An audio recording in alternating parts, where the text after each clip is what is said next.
Jonathan, will you call the roll? Yes. Director Brent? Here. Director Bertrand? Director on his way. Director Geis?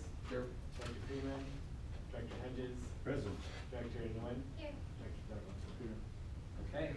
Before we begin, we would like to acknowledge the Chumash people, who are the traditional custodians of this land.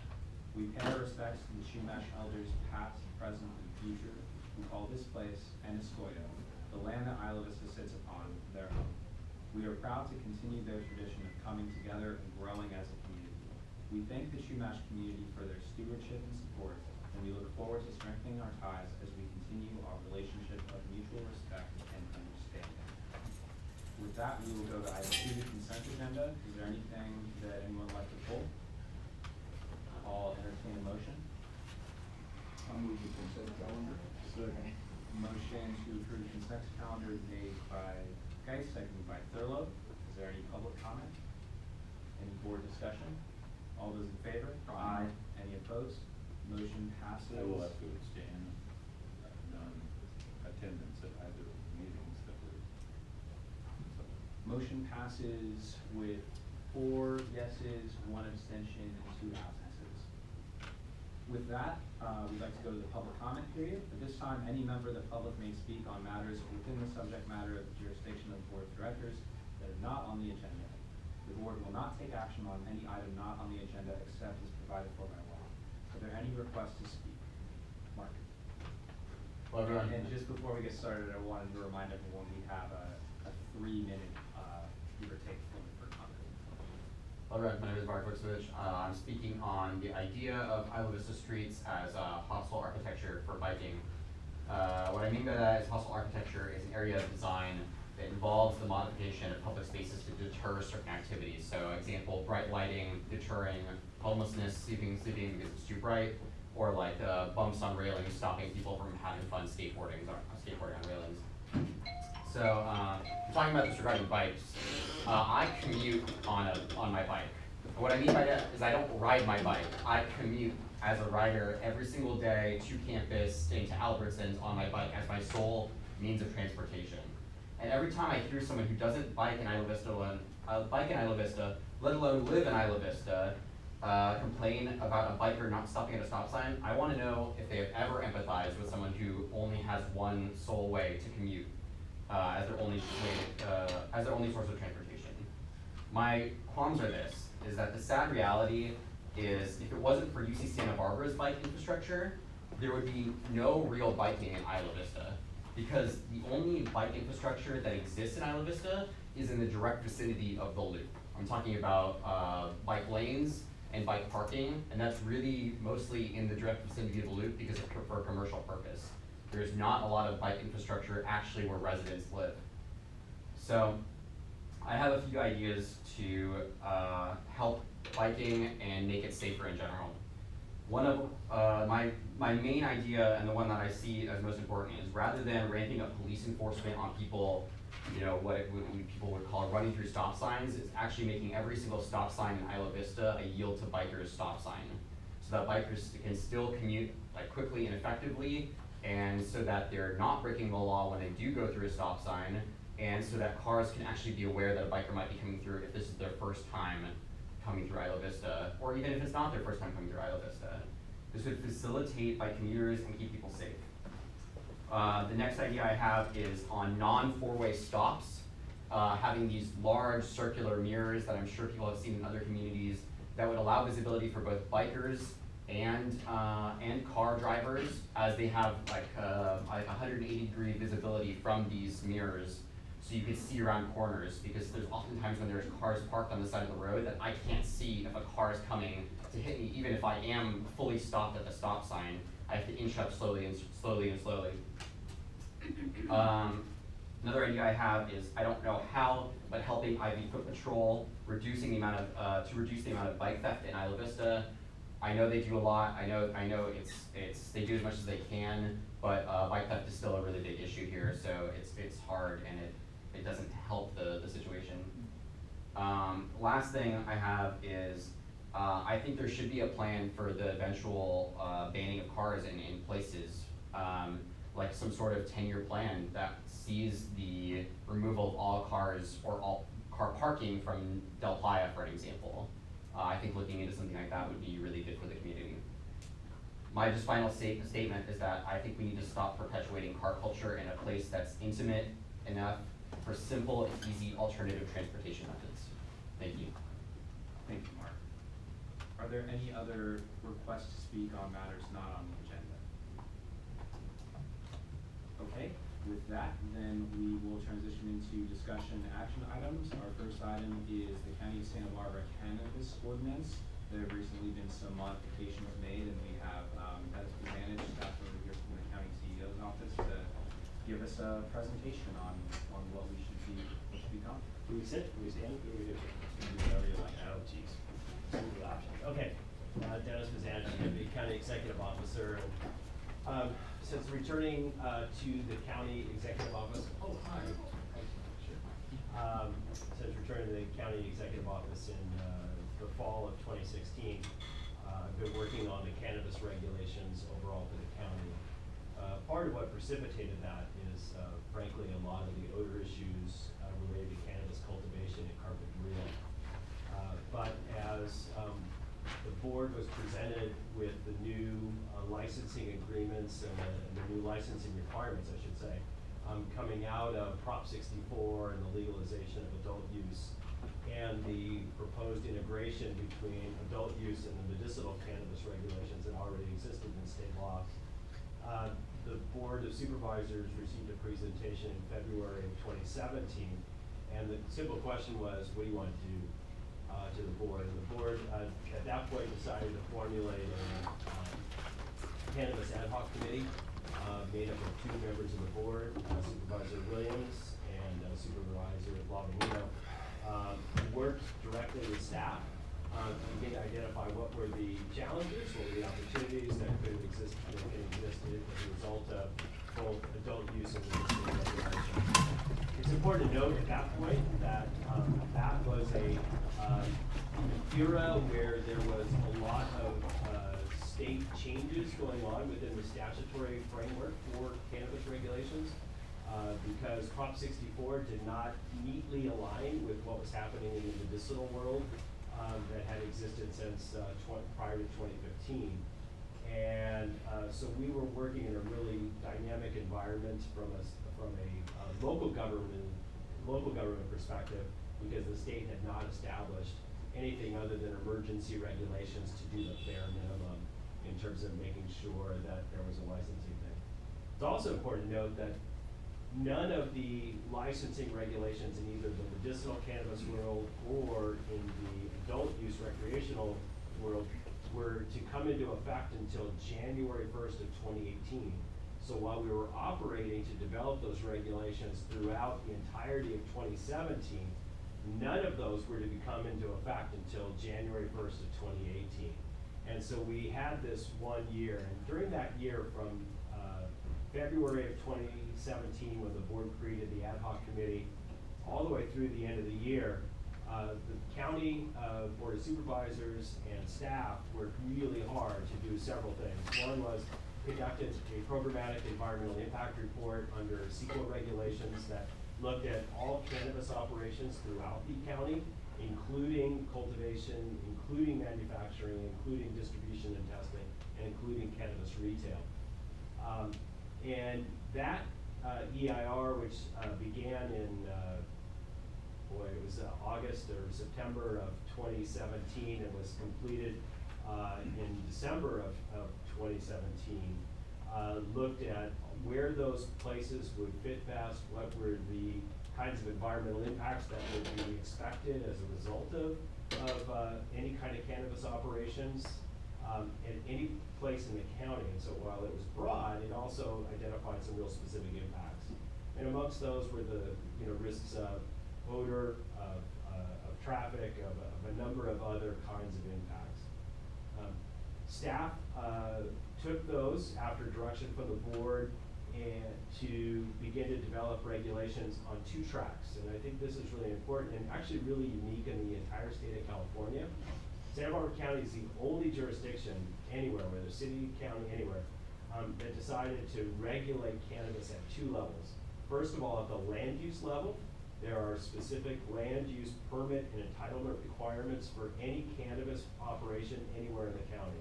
Whether it's a land use permit or a conditional use permit or the equivalent of those things in the coastal zone, we took that regulatory action. On top of that, the county also looked at and then developed a series of regulations to also then require a business license on top of that. The difference is really critical. The land use permit or the land use entitlement typically runs with the land and goes on virtually forever unless people do something dumb to lose it, okay? The business license requirement was set up to establish a 1-year renewable license that basically said as long as you were performing well, you could be renewed, but there was no guarantee of renewal for a particular operator. And so the way I like to describe it to folks is the land use entitlement regulations that the county established set up basically where you could do it and what are the kinds of things you can do in those places. In terms of the business licensing, it basically set up who and then what specifically. So a license would license an individual, whereas a permit would allow something on a particular piece of property. And so that, I think, is one of the strongest kinds of regulatory structures that has been established anywhere in the state of California. And we remain unique in that way. For the most part, you may be aware that cannabis cultivation is the most significant form of cannabis operations in Santa Barbara County. We are currently probably arguably the largest cultivator of cannabis of any county in the state of California, including Humboldt County. And I think there's a couple of reasons why that's important. It's important to note these. Number one reason is we have a really beautiful environment for growing things. And we have really good farmers here who know how to develop different kinds of crops. We had in Carpinteria, for example, a infrastructure of greenhouses that had existed for many, many years that had frankly fallen into disrepair because the economics of the cut flower business that they had previously been in had shifted dramatically. In fact, due to the free trade agreements, had moved to Latin America and left those greenhouses virtually vacant, except for very few things like Gerber daisies, who then actually they got outcompeted by Canada with the exchange rate, where Canada was cheaper to grow Gerber daisies in Canada and import them into the United States than grow them in Carpinteria. And so this was a developed infrastructure that already existed. There were already farm workers there who were looking for jobs and looking for employment, and those greenhouses began to be repurposed for cannabis cultivation. This is not dissimilar to what happened in Monterey County at exactly the same time for exactly the same reasons, and so that part's the same. The other part that I think has made Santa Barbara County unique from a cultivation standpoint, I'll talk about retail here in a moment, but from a cultivation standpoint is we geographically sit in a fairly unique place. And if you think about the two biggest cannabis markets from a retail perspective, probably in the United States, if not the world, are Los Angeles and Southern California and the Bay Area.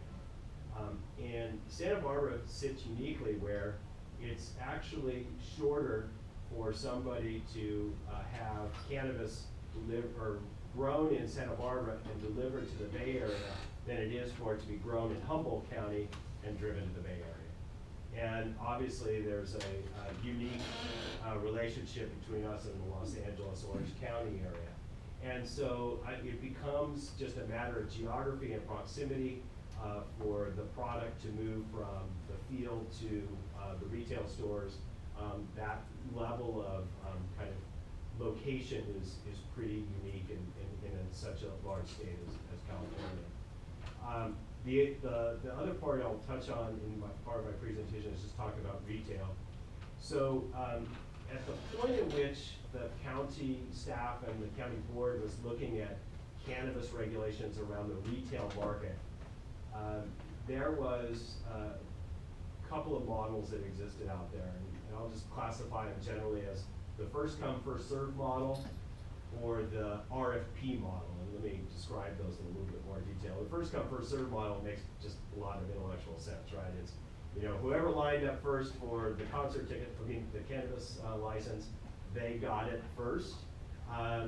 The RFP model, the request for proposal model, was another popular model that many of the large jurisdictions, and here I'm thinking particularly of the city of Oakland, city of Los Angeles utilized, which was basically, we're gonna say, all right, who wants to do cannabis retail out there? Bring us a proposal and we'll judge that proposal based on some criteria, and then we'll make a selection based on that criteria. So those were the two prevalent models in 2017 through 2018 that existed out there. And frankly, I had been, for a short time, I lost my mind temporarily, and I left Santa Barbara, went to Alameda County, and then got my mind back together and came back to Santa Barbara County. And I look at Bob only because he got to watch me do that. But I watched the city of Oakland, frankly, turn itself inside out going through this process. And frankly, the RFP model, which required some criteria, probably loosely developed, with some pretense of objectivity attached to it, perhaps with a social equity component, perhaps not with a social equity component.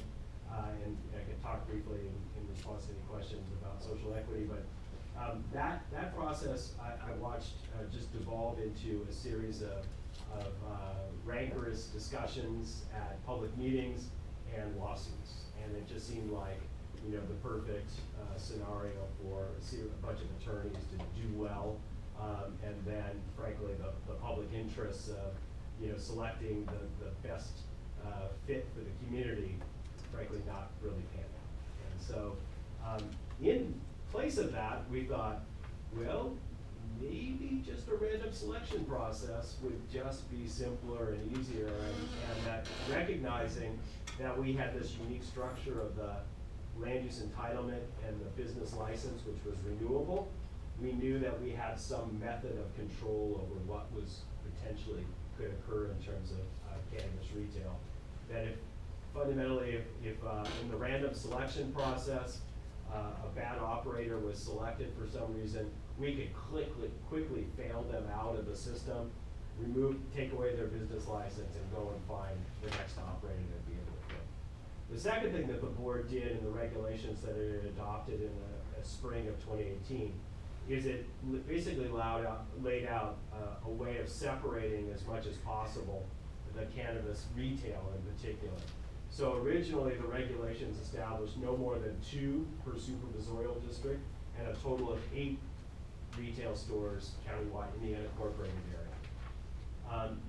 In March of 2019, the board directed staff, and in April, the board adopted a change in that, which would move it from just 2 per supervisorial district to 1 per a series of 6 community plan areas, and I can list those out in a minute, and then 2 basically wild cards. So they kept the total number at 8, but instead of having it be 2 per supervisorial district, it moved to 1 per community plan area. So one of the things that we were concerned about, particularly here, is that you could end up with, for example, 2 stores in Los Alamos and none in Isla Vista, or 2 in Isla Vista, because these are all in the 3rd district, right? So, or you could end up with 2 in Isla Vista and none, for example, anywhere else in the 3rd district. And so we looked at different options, and the community plan areas seemed to work best. So the community plan areas, the 6 that are specified in the county's ordinance, are Orcutt, Los Alamos, San Ynez, I think they did Los Alamos, Isla Vista, the Eastern Goleta Valley, and then a combination of Toro Canyon and Santa Claus Lake area. So those are the 6 that are specified, and then there's 2 wild card storefront retails that are available for anywhere outside of any of those 6. I want to separate storefront retail from delivery services, or what is in the regulations called non-storefront. So the board chose in 2018 not to limit the number of non-storefront retail / delivery services. And so that's the other side of it from a consumer side of the business. The last thing I'll just mention as part of this presentation on cannabis is to just note that part of what the state created through both voter initiative as well as legislative action and statute at the state level was a very sophisticated supply chain that basically started at the cultivation side. You move product using what's called track and trace, which is a way where you literally barcode every single plant, and that barcode follows that plant all the way until somebody buys it at the retail level. But in between, it goes probably from a cultivator and either to a manufacturer to manufacture oils or tinctures or a number one of other edibles, all kinds of other products. Or if they're just selling flower to the flower market, they can sell it straight to a distributor. Distributors in the cannabis world function exactly the same as distributors do in the beer and wine industry, in that basically they become the wholesaler to all of the retail stores. And the other additional responsibility for distributors in the cannabis supply chain is that they're also required to do two really important things. One, to collect the taxes and submit that to the state. And then the second part of that is they're required for taking in a product from a cultivator or manufacturer, and they have to take a random sample and send that to testing, embargo the rest of the product and while those test results come back, and not release those until those test results are a pass. And so that step in the distribution chain, the supply chain, is really essential to ensure public safety, public health throughout that supply chain. With that, I'm happy to answer any questions that your board may have. Great. Well, thank you so much for that presentation and the wealth of information. I want to first open up to the board if the board has any clarifying questions on information. I had one clarifying question, which is, I know that it's been changed to community plan area, and when I was looking at it, it says Isla Vista / Goleta. Should we interpret that as Isla Vista / unincorporated areas of Goleta, or our box area? Yeah, so Chair and members of the board, you should interpret that as back in the olden days, Goleta wasn't a city. And so unfortunately, IV and Goleta's community plan is still labeled as the IV Goleta community plan. But the only part that is still effective for that community plan is Isla Vista. So it's not about all the unincorporated areas around Goleta, because frankly now Goleta, Eastern Goleta Valley has its own community plans, completely separate and distinct. So primarily the IV Goleta plan that's identified in our ordinance is really at this point just left to Isla Vista. Okay, that's really good information. So with that, if there are any other questions that aren't necessarily clarifying for the board? So when is unincorporated retail gonna happen? When is the county retail gonna happen? Yeah, so just this last month, the board gave direction to staff, and actually today was the second reading and adoption of another amendment to the ordinance, which is gonna change our random selection process to a much more criteria-based system of looking at who we select for those 6 specifically geographically located storefront retail, as well as the 2 wildcard storefront retail. And we're gonna try to follow, we've been directed by the board to try to follow some things that, for example, the city of Santa Barbara has done really well, which is basically to create a very clear score sheet of what those criteria are, so every applicant knows up front what goes into that, and then have an objective third-party review of those submissions of that packet. I think, Bob, frankly, what's gonna happen is this, sorry, Director Geis. So I think what's gonna happen. I know, well, it's hard when he's wearing shorts. But for director guys in the chair, director guys in the chair, you know, the reality is I think we're going to bring back in October to the board the ordinance changes necessary to move from random selection to a criteria-based selection process. That'll of course take 30 days. Once we have a first and second reading, 30 days for appeal period. You know, I think somewhere 1st of December or so, we would have an effective ordinance. The plan would be that we would then, around the 1st of January, open up that criterion-based selection process. My understanding of what's happening in the marketplace right now is that a lot of folks have kind of settled on some properties. Many of them had actually already signed letters of intent with specific property owners. I would think they would try to find ways to extend those going forward, or rejockey all of them, I don't know, who knows.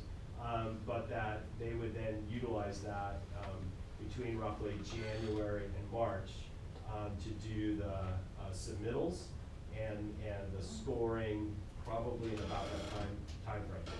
If I were to guess, I would think that we would probably make selections somewhere between March and June of 2020, and probably in the unincorporated areas, the first cannabis storefront retails would open somewhere in the fall of 2020. And so the retailers you were talking about is the land use process too. So are they going through that concurrently with the business license process? Yeah, good question, Chair. So the way that will work is that there's going to be this ranking of all the folks that submit an application. They will have the right of first refusal to go through that entire land use entitlement process and then the business license requirement. If they were to fail out, then we go to number 2 on the list. Okay. So that makes a little bit more sense. And I will say, from what I've seen I was happy to see the Board of Supervisors adopt a criteria-based system.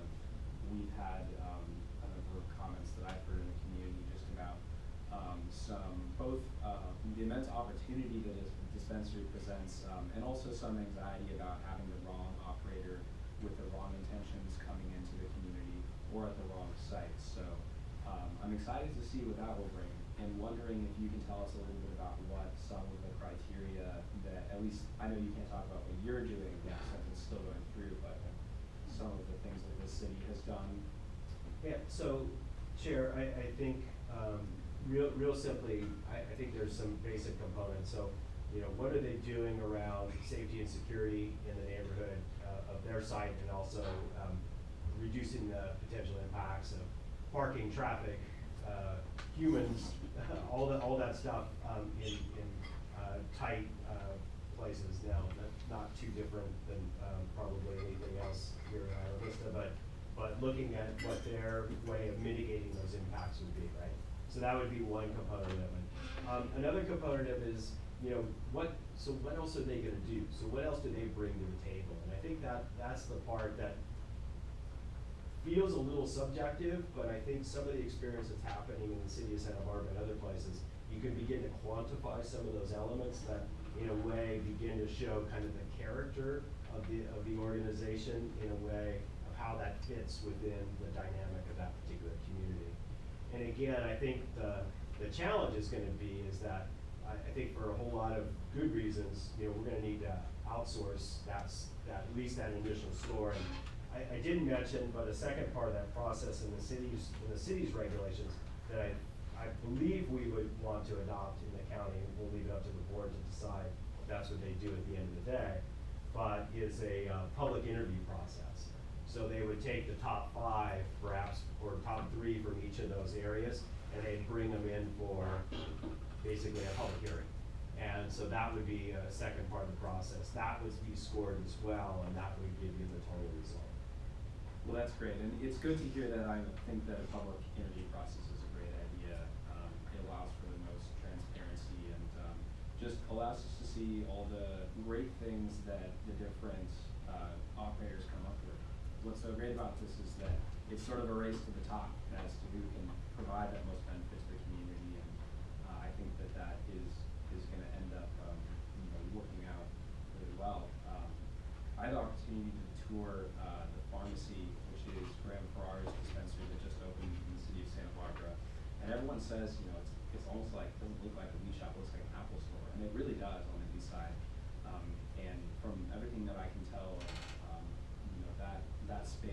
looks like it's operating really well. It seems to be incredibly popular for good reason. It seems like you're doing a good job.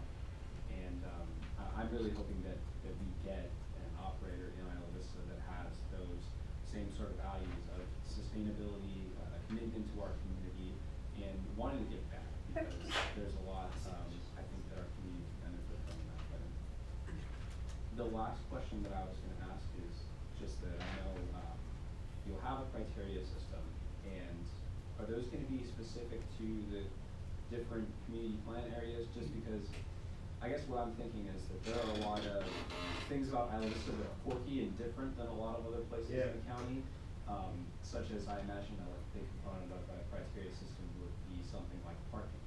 And while that is something that should be considered, the vast majority of people in Isla Vista aren't commuting via car. Right. And so there's this question about how that ends up affecting the process, I guess.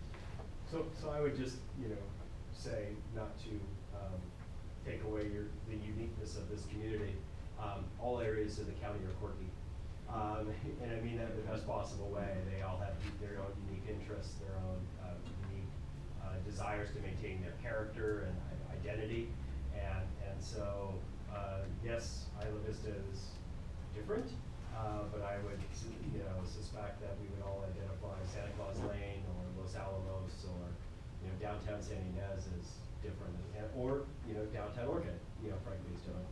So I don't think there's necessarily an equal weighting of something like parking, because as you point out, that's going to be very different here versus Orchid, for example, which is much more residentially oriented and more likely to involve car trips rather than bicycle trips or foot trips, right?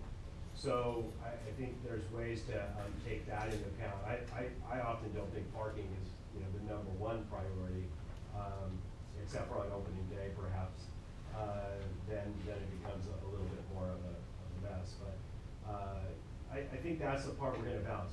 That said, the licensing process is relatively equivalent. So there's not like there's going to be a different set of extractions. I don't want to raise people's expectations that there's going to be something really different for Isla Vista than there's going to be for Los Alamos, for example, or Orchid.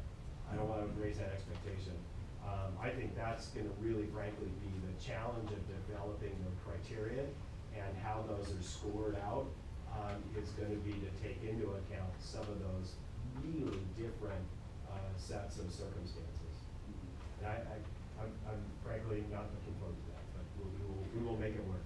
Yeah, I'm sure it'll be a headache, but I think it'll end up with a good result for us. Okay, I want to open up public comment. Does anyone have any comments on cannabis in Isla Vista? Okay, cool. Wait, a public meeting with no public comment? Especially this place. What the? I actually do have a quick question. Do we have any understanding of how there could be any tax revenue generated from the business that goes back into the community service district or to IV directly, since it functions differently than some of the other cities? Jerry, you want me to Yeah, respond? oh, yes. Yeah. We keep it loose here. Okay, all right.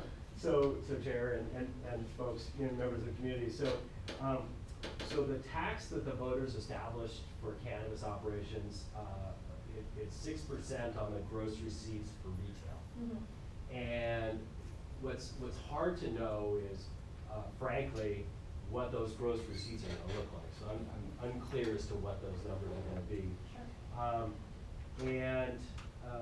Sure. My hope is that anybody in this community that is going to consume cannabis is buying from a licensed retail operation, whether it's a delivery service or anything, because that's the only way to guarantee that you're getting tested product. And to me, that's the fundamental public health paradigm here. You're also less likely to be participating in the black market, which has public safety impacts, right? So I think that, so just to say that, I'm not trying to corner the market here, but there's some really good reasons why the licensed market is highly preferable to the black market. That said, the way the cannabis tax ordinance was established all that money came into the county's general fund and is appropriated through the county's budget process, through the Board of Supervisors, on an annual basis. And so So that's if we- how the law is set up. If we find ourselves in a position where the impact on Isla Vista, I mean, obviously some of this concern is based off of, we did not previously have a merit-based system that we were gonna try. The impact on Isla Vista and the funds that might be needed to mitigate some of that, whether or not those funds would be available to Isla Vista, it sounds like on an annual basis, it would be something that would be brought back to the Board of Supervisors. Chair indulging your informality here. So, no, it's all right. Sorry.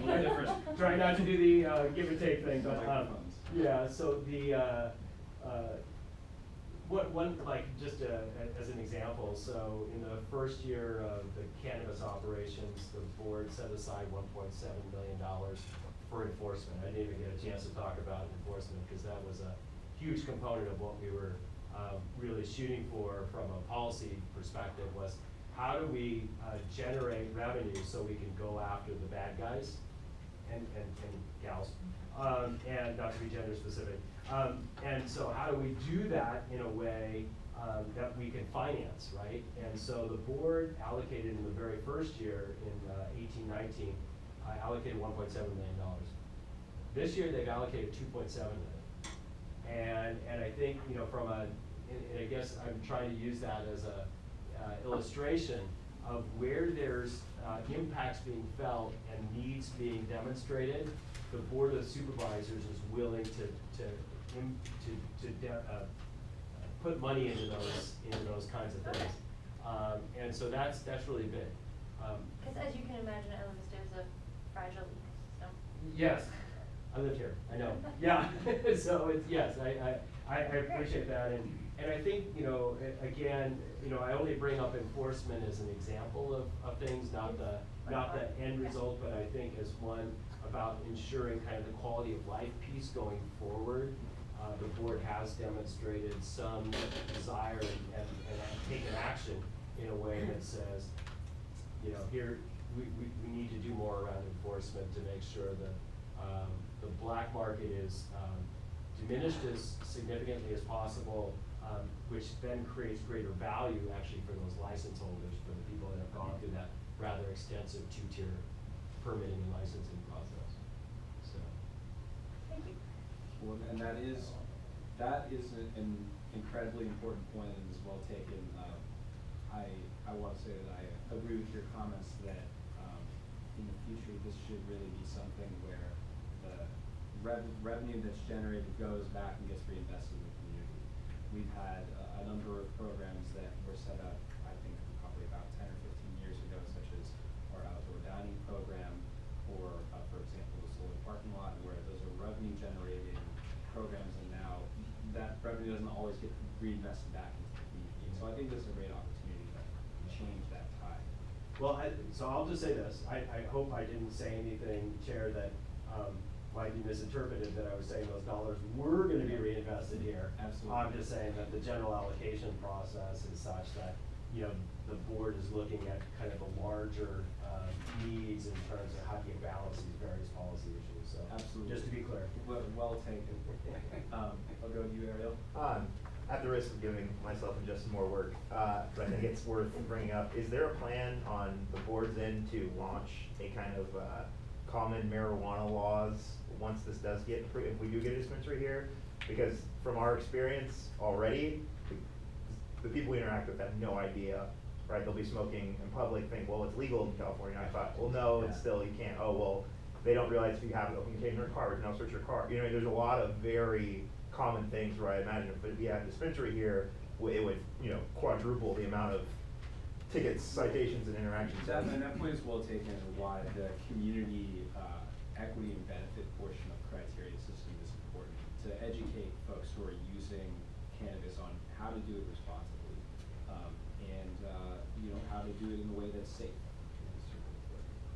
I appreciate that, and Chair, if I might, you know, there's a really qualitative difference between the job, for example, in Colorado, that they've done around the public education side about the impacts of cannabis, especially on younger people, on nursing moms, on pregnant women, versus what's happened here in California. And frankly, we are woefully behind in that kind of messaging. So I have kids and grandkids in Colorado, and so I travel there frequently, and you can't go in or out of any airport in Colorado without some really clear messaging about what's allowed, how to do it intelligently, you know, and because they were the first ones to really see this rise, frankly, of cannabis tourism, where people were going to recreationally consume in a place that was kind of the first in the country to do that. So they took the public education component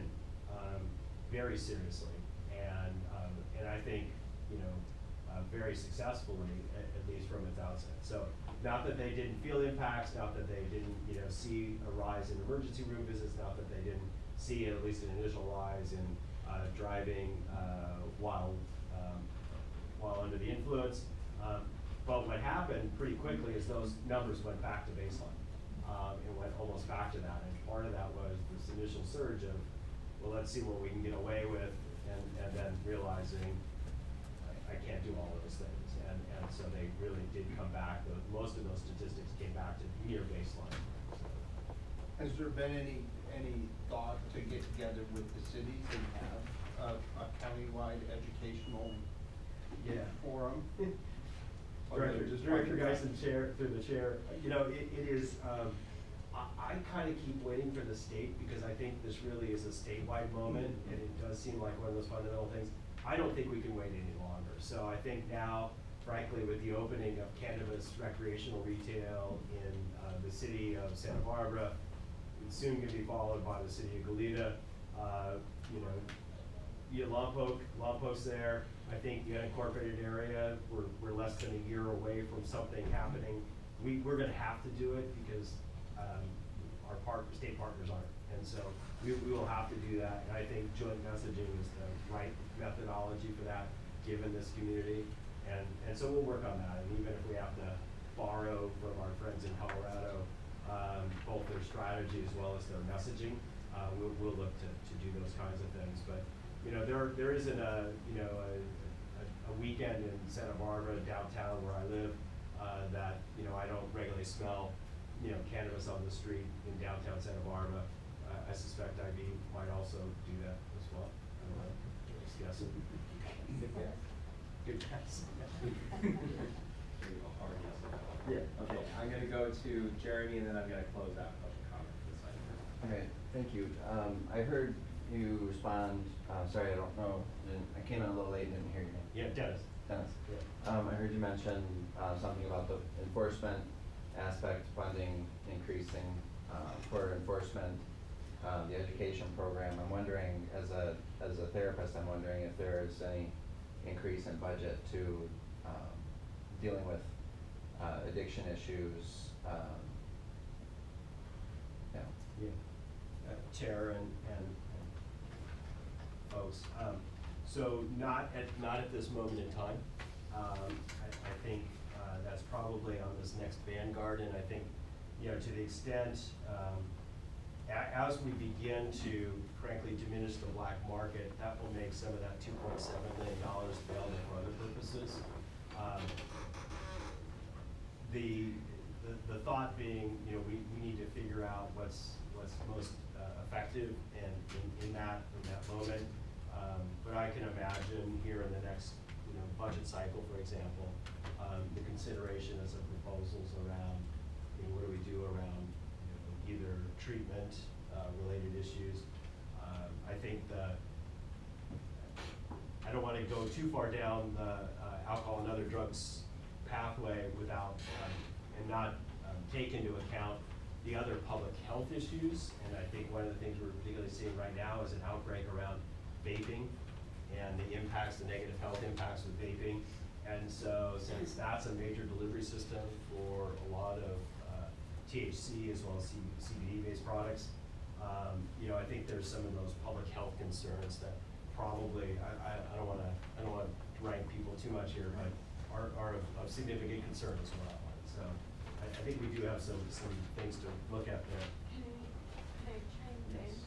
The public health has funding and public health proactively been doing outreach targeted towards youth, and as Dennis said, I think, in terms of any data that's available, e-cigarette use and vaping is really, really high, and the county public health department is taking the lead in addressing that, so the board will have policy action around that. This is separate from cannabis, but they will sort of overlap in a way, coming, probably in the midwinter. Just to touch real quick on the enforcement piece, so I really need to give our sheriff's department some huge credit for the work they've done. So thus far, I mean, literally they started a year ago this month, and so it's just 12 months now. But in that time, they've eradicated 1.3 million plants on illegal grows. They've confiscated almost 35 tons of processed marijuana that was all destined for the black market. And, you know, that's the kind of real significant, and they've just worked their butts off, frankly, to the part where I worry about their personal safety, cutting this stuff down and hauling it out of there. But it is, they have done amazing work, and frankly, we joke about this regularly with the sheriff's folks. They have now 2 dry erase boards that are full of their next areas of interest, next places they want to go raid, and they're thinking about having to buy a 3rd one. And I say that to give sheriffs credit for all the work they've done and to show the value of the enforcement dollars that are being spent. But I also want to have people recognize that that's also the scale of the issue that the state of California is dealing with the black market. That if that much is happening illegally here in Santa Barbara County, imagine what's going on in the rest of the state. And so that investment in enforcement, and I've said this to the governor's staff, and I've said this to our legislative delegation, is that I challenge the state of California to put forward the amount of resources in enforcement that the county of Santa Barbara has done on a per capita basis. Okay, I'm not trying to recreate the war on drugs here. I'm just trying to say we've given people a legal pathway in which to do this legitimately, to do this business legitimately.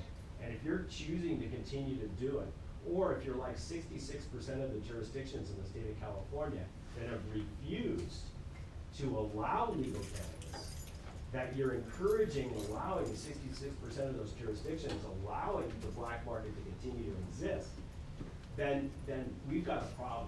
And I don't know that this experiment, this social experiment, is going to succeed. And so I think those are some of the real challenges here, at least in the next couple of years, is how do we really address those pieces? Because, you know, frankly, when in one bust up in outside of Buellton, our sheriff's department confiscated 2 times the amount of marijuana than the CHP took in the entire last year off of the highways in the state of California. In one bust, we took twice as much. CHP had 9 tons, we took 20 tons in one bust. And so that's the kind of work that we also need to have happen from a law enforcement standpoint. We need to prosecute those folks, and we need to make that, otherwise cannabis will not be safe. It will not be a safe product to consume. Can I add to color that more specifically? We're surrounded by ag counties. One of our neighbors, their board of supervisors said, nope, not here. We're not gonna do it. And right on our county border are a ton of illegal grows. And we'll call their sheriff and go, we can see it. Can you bust them, please? And what that means is it's illegal labor force, it's illegal, they're not paying taxes, they're competing with our folks who are trying to set up legal and pay taxes and build our infrastructure, and their sheriff goes, nope, don't have the resources. So it's an interesting component. That's why our county has to really invest a lot in the enforcement piece up front. And as Dennis said, like, our county and our board of supervisors have had to really lead and push and cajole the state legislature to do enforcement, because a lot of legislators represent counties that said, no, not here, we're not gonna do it, and now they're facing a different set of problems of illegal grows, so now they're trying to move sort of the goalposts in terms of like setting up a legal regulated marketplace, which our county's really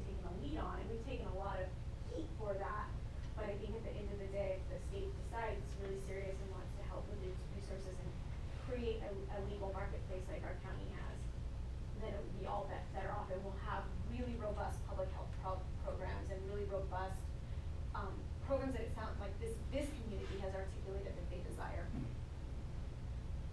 Is it legal or illegal to grow it at your home, inside or out? Good point. So in the unincorporated area, the board allowed for personal use a maximum of 6 flowering plants at any given time. They have to be grown indoors or in a locked building, a shed, something else, but they cannot be grown outdoors. You thinking of switching careers? It's just It's personal. It's a nice backyard, you know. It's just his personal use. He's not going corporate on this. We'll see about that.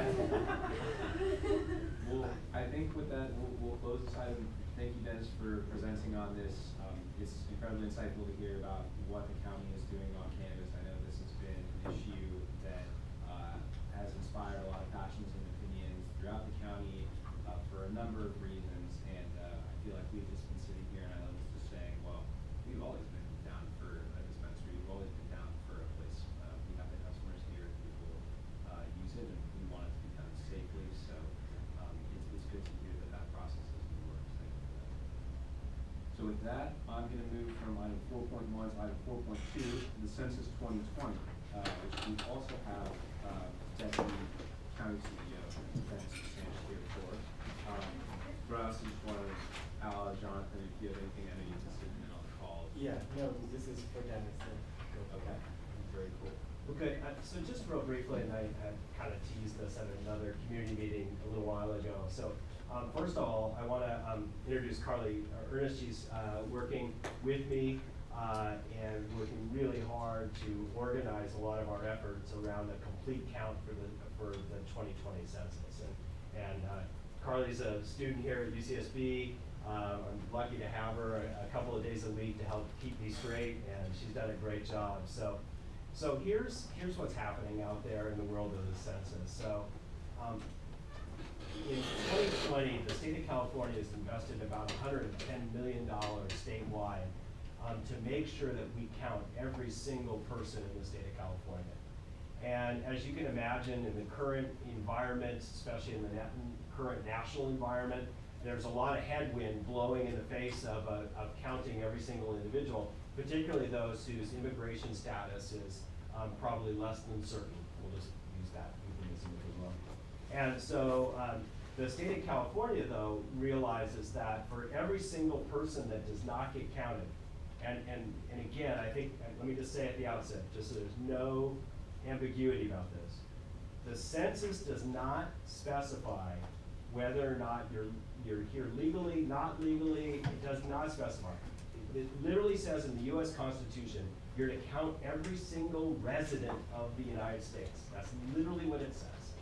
And so that is really our starting point here in Santa Barbara County, is that every single person who's a resident here, who is here on April 1st, 2020, needs to be counted here in this place.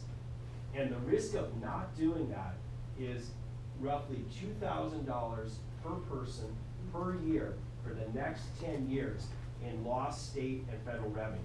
Because most of the budget in this, especially in the human services safety net area, is allocated on a formula basis.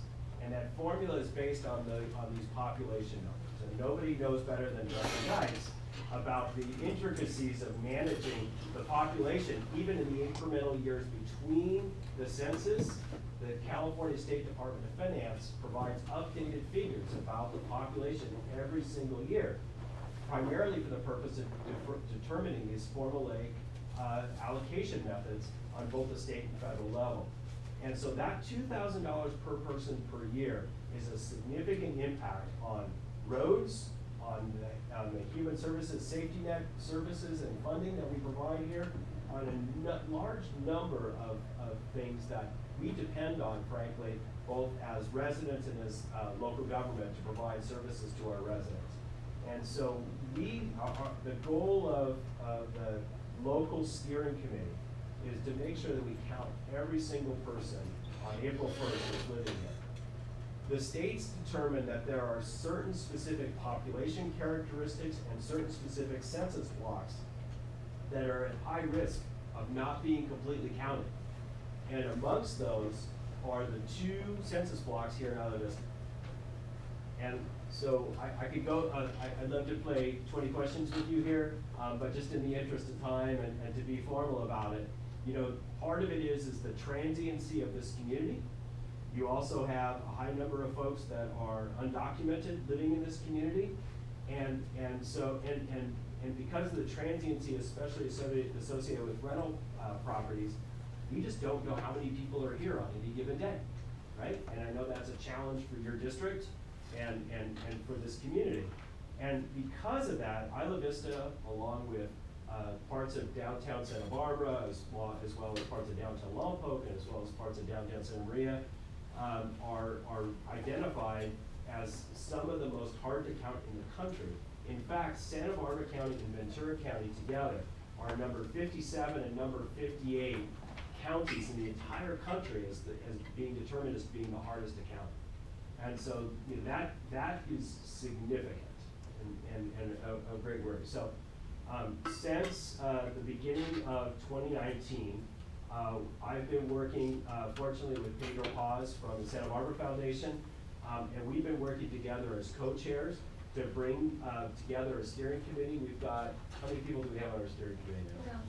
Around 80 people on our steering committee. And these are literally people from most of the CBOs, from local government, a number of jurisdictions.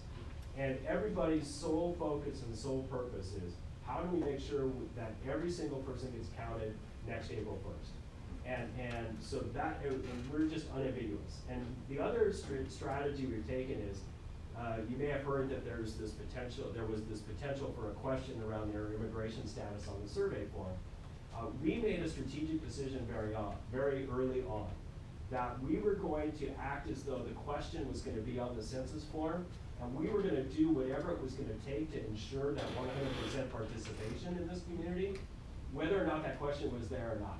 Because we felt as though the well has been so poisoned at this point of the process by others, rhetoric, thank you, Gina, you're being politically savvy here, by things that are going on outside of Isla Vista, we'll just say it that way, that it made it really risky and scary for people to want to participate. And so we are committed to doing the outreach efforts, particularly here in the fall and early spring, to encourage folks, every single person, to choose to participate in the census.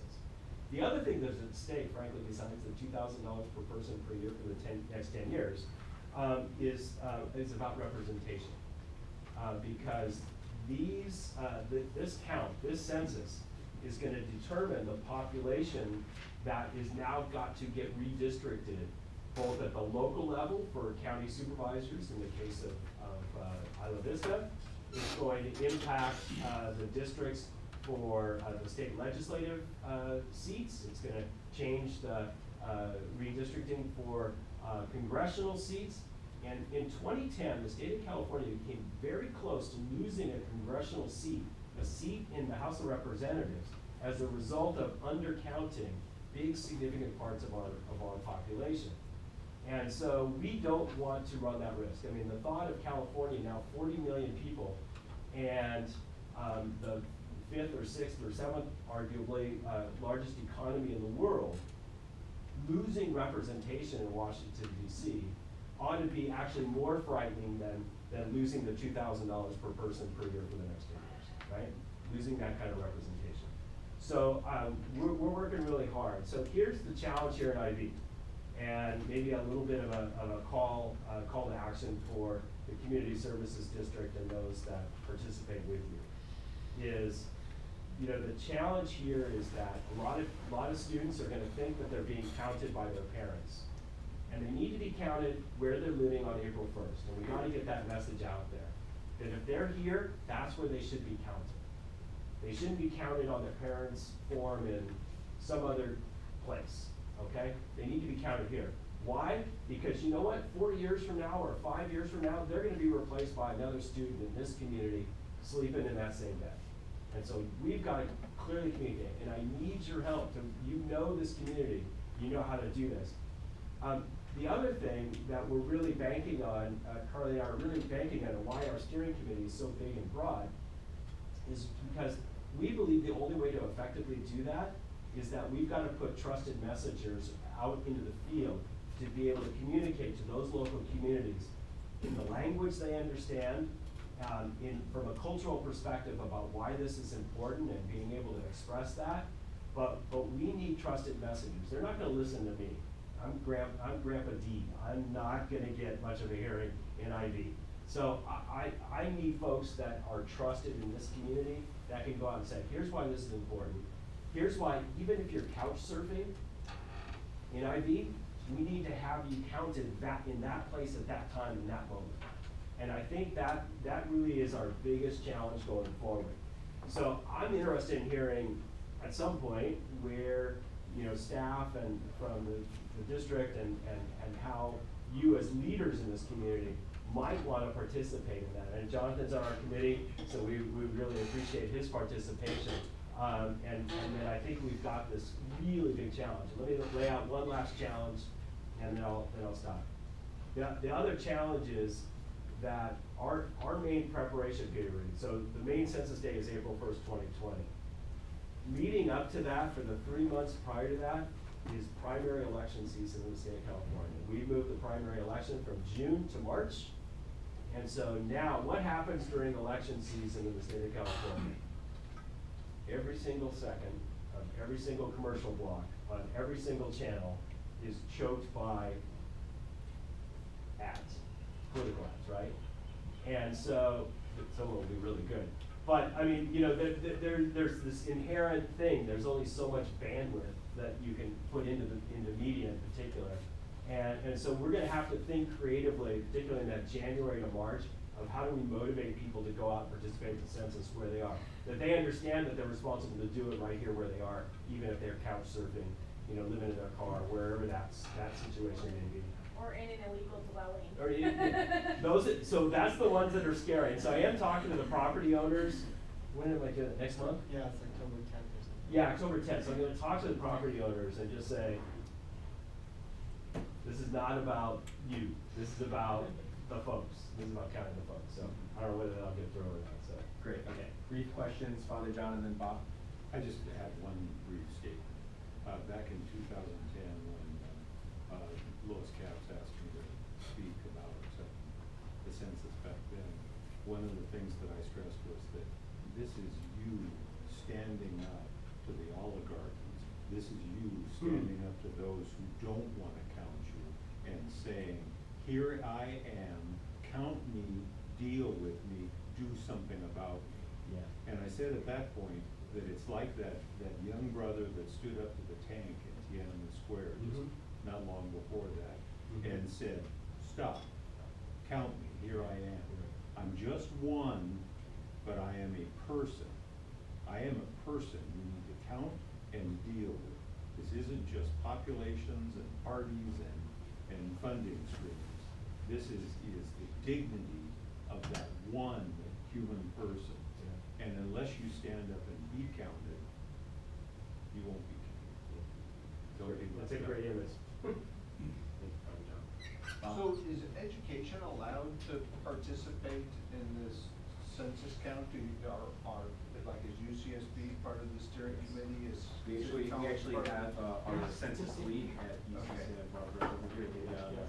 And then K-12 education, Yes. they're allowed to participate? Yes. Okay. So we're actually meeting with the county superintendent of schools, with Susan. Yeah, tomorrow I think. Yeah, Susan Aceto. And we're going to work through the superintendent's meeting and really get this out. There's actually a curriculum for K-12 schools around census, and so we're going to try to leverage that, but also using the schools, frankly, as neighborhood-based resources. One challenge I didn't mention is this will be the first time that the primary way of being counted in the census is through a computer, not filling out a form. And that's going to be a challenge for significant parts of our population that don't have internet access, are computer savvy, those kinds of things. And so the schools become this great kind of ground for opportunity of both for older folks maybe that aren't as tech savvy, or that other people that need support, or people that don't have broadband access. Other things can come to a computer lab in a school, utilize those facilities, maybe get tutored or mentored along and how to fill out the form, those kinds of things. That's what we're talking to Susan about this week. That's great. Well, I know Jonathan and I had the opportunity to meet with Viviana on this recently and talk about the local advisory committee that's getting formed, and it sounds like you're gonna be soliciting participation from a bunch of very incredible stakeholders, that I'm very confident will do a great job of getting that message out and building that trust. So it's about 100%. Yes. So nothing less than that. That's our goal. You count every single person. Yeah. And it's a great goal to have set, so. Denise, no, sorry. I was just gonna say the last thing that I would recommend is, you were talking about media. Don't spend $1 on television media if it's supposed to be targeted towards Isla Vista. Oh. Spend all of that money on social media. Social media. I think that's really gonna be important to getting the students. Although I'll just note that even social media is getting maxed out with all the same political messaging, and so everybody's utilizing those as opportunities, so yes, I appreciate that. It's gonna be a challenge overall. It will be. I know when we ran a campaign, we were able to find some non-traditional social media ads that ended up being pretty affordable actually, so, yeah, we can talk about that. And Dennis, I'm also the coordinator for voter registration at UCSD. So since you mentioned that we are going to have that overlap and stuff like that, but when we met with Spencer and with Jonathan, we have some infrastructure already with voter registration that we can use on this. Nice. That'd be great. Okay, I'm gonna do public comment, go to Marty and then Christina. Confused over what, you said it all has to be counted on April 1st? So, April 1st is the day that determines where you are, but not everybody fills out That's the a- form on the same day. So how long? So, yeah. good. The beginning of March, you'll be sent an invitation to respond to it online. Middle of March, you get a reminder letter in the mail. The end of March, reminder postcard, that's if you haven't responded yet. And then, end of April is when an actual enumerator will come to your door and ask you to fill it out. Now, is it all have to be on computer, or is it gonna be a mixture? So you will have the option to respond online. There's also, we were just informed by Paula Cedar, I think you may have met with her. Yeah. That there's Paula. also, you can call on the phone, and there's 12 different languages that you can answer it in. So mail, phone, and in person. Okay, now, April 1st, that usually falls during spring break. Not this year. Not this year. Not this, It's 2 days after Next the year. students come back. not next year. Yeah, no, yeah. Okay. I'm sure we all would throw a fit over that. Yeah. I'm glad you're thinking about it. Yeah, no, Way to think of it. about it. Yeah. Yeah, Christina? the students come back March I'm 13th. gonna go to public comment, Christina, and then you. So my question might be kind of silly, but for people that are unhoused, we have a huge population. And I work with people who are unhoused, so how could I help the people that I work with make sure that they get counted? So, big challenge across our county, frankly, on the unhoused. And so, we're gonna ask them to pick a place. And sometimes, depending on, there might be a variety of reasons, so we're gonna have to come up with a list. But this is where we'd like to work with people like you, to help us identify the best strategy for how to do that. For example, if they're also receiving GA benefits, whatever that site is, and very often that's the social services office location, right? Or, if they're living in a car on a regular basis within a particular neighborhood, that they would identify a block.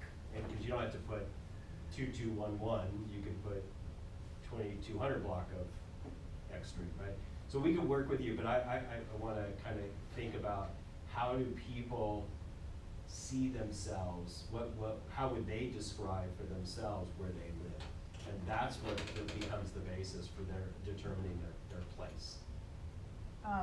When you fill out the thing online, do you have to put an address in? You could put 2200 X Street, yeah. So for the people in Isla Vista that I work with, I mean, they could just Isla Vista Community Service District, and they can all use They could. the address right here. They could. But I wanna talk about whether that's the right strategy or not, right? So if that, you know, if we, again, I think this is where, you know, the steering committee becomes a really key resource. And again, being a trusted messenger, identifying with, you know, the best ways in order to encourage participation by all elements of the community, including the unhoused.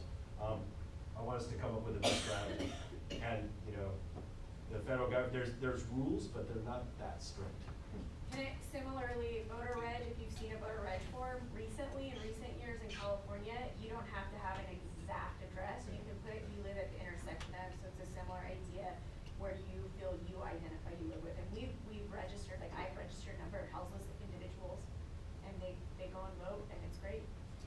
And on the undocumented side, we're learning more and more. There might be an opportunity for them to be resident number 1, resident number 2, resident number 3, rather than Juan, Maria, that kind of stuff. So we're learning. We're trying to learn. So how do we find out when you guys, what is decided? Oh, you're gonna know. You're not gonna be able to miss it. But being part of the steering committee, I think, gets you in on the ground level to help formulate those strategies and those tactics, so that we're doing it right for this community, for that community, for each of the communities. I would definitely chat with Viviana, since I know you're putting together that committee. Leonor? Yeah, I'm just assuming with the website, there's a link that we can text people so they can get it through the phone. So like maybe link to. For the census form itself. You know, we need to figure that part out. It might be easier for those folks, Brett, because the link is coming to them through this postcard link. And so I think we're still trying to figure that, and actually the census. So let me back up just a sec. So the federal government has cut the budget for the census dramatically this year. And not unstrategically, right? And so they've cut back on enumerators, they've cut back on all these resources. And one of them is kind of identifying, now they're gonna do these multiple ways of filling out the form, but they're not being super clear about how to deal with them. I mean, we just learned about this 800 number, for example, a couple of weeks ago, and that you could do it basically over the phone. So we don't know exactly what's gonna be the kind of reaction from the Census Bureau about people doing it on the phone versus doing it online. So it may be easier just to tell people to go to the 800 number, for example, than it is to try to track down links online. Yeah, just a lot of times even the families that work with, we just send group texts and Oh, shoot okay. the link out, and even school with parents for sometimes people just. Can do that way. Yeah. Yeah. We will, that's really what we're working on right now. So at the end of October, we have to have submitted to the state our implementation plan. So that's really our, Carly's heavy lift right now. She was successful. She helped write the strategic plan based on our committee's work, and that got accepted by the state last 2 weeks ago. So we're making progress, but I think those are exactly the kind of things that we want. We'd rather have detailed out now, and that gives us more room later on if we need to be creative at the last second.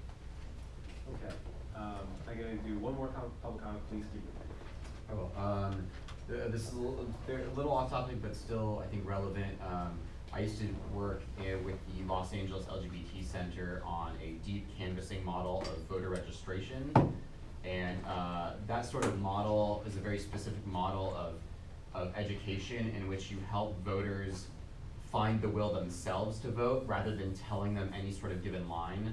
It's a lot more intensive and a lot more, there's a lot more time required.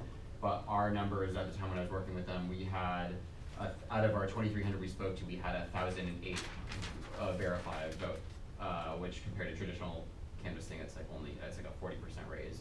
And I think integrating that sort of methodology, speaking with the people on this committee, which is what I plan to do, would be really, really useful in increasing the number of people we access. That's excellent. Yes, please. That is an incredible program. We had the chance to talk about it the other day. There's a lot to be learned from it. Yes, please.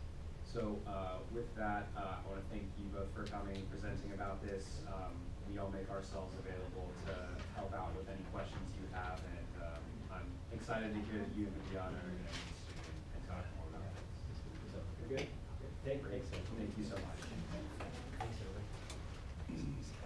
Okay. when you're on the way out the door, do you mind getting Ethan and letting him know that we're gonna launch into the next item? Where's in the hallway? Maybe in the hallway. He's not avoiding me, is he?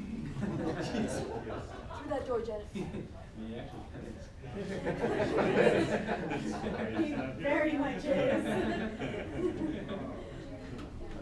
Someday we'll get it back from him down here. Very specifically. Yeah. Okay, cool. So with that, we are going to skip to item 4.6, the Isla Vista Community Center Advisory Board appointments.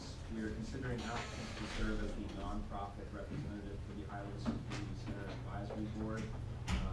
We, at our last board meeting, considered 2 applications, and the board took action to extend the process in order for us to be able to interview all the applicants who had applied. And so this is the time for us to hear from our applicants. In Jeremy's case again, and in North's case for the first time. So thank you both so much for coming, and thank you for applying and coming through the process. I want to remind the board that we are appointing a nonprofit and not a person.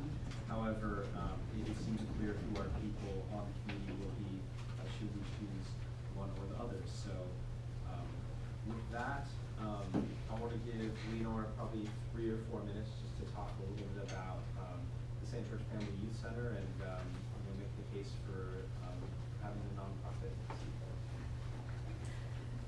Hi everyone, my name is Leonora Reyes. I'm the program director for the St. George Youth Center. The St. George Youth Center has over 20 years in Isla Vista, formerly the Isla Vista Youth Center. The center was formed in 1998 really as an intervention program addressing heavy gang involvement amongst the youth and a high school dropout rate. In about 2002, December 2002, the YMCA took over the youth center and has been part of the Youth and Family Services branch since then. About 2015, we received an amazing donation from the St. George family and received a brand new facility, which is why the name changed to the St. George Youth Center. The center currently serves more on a prevention focus, working with 5th through 12th grade youth and their families, but also works closely with college students, with other community nonprofits, and does a lot of different activities meeting the needs of different people in the community. What else do I want to say? Myself, I have about 15 years working in Isla Vista, specifically at the youth center, and another 2 years working at IV Elementary School during my time as a college student at UCSD as well. I'm excited and interested in working and serving on the advisory board representing the St. George Youth Center, and being able to work with Deanna and other advisory board members to really identify and define just the many different opportunities, resources, and services that can happen there, and also how to collaborate better with our program, with the community center, with our adult center, and really maximize the use of all the spaces and address the needs of the community and all students from kindergarten through college. So thank you very much for that. With that, I want to give the United Methodist Church an opportunity. We got to hear from the church a whole lot last week. Is there anything else that the church wants to add?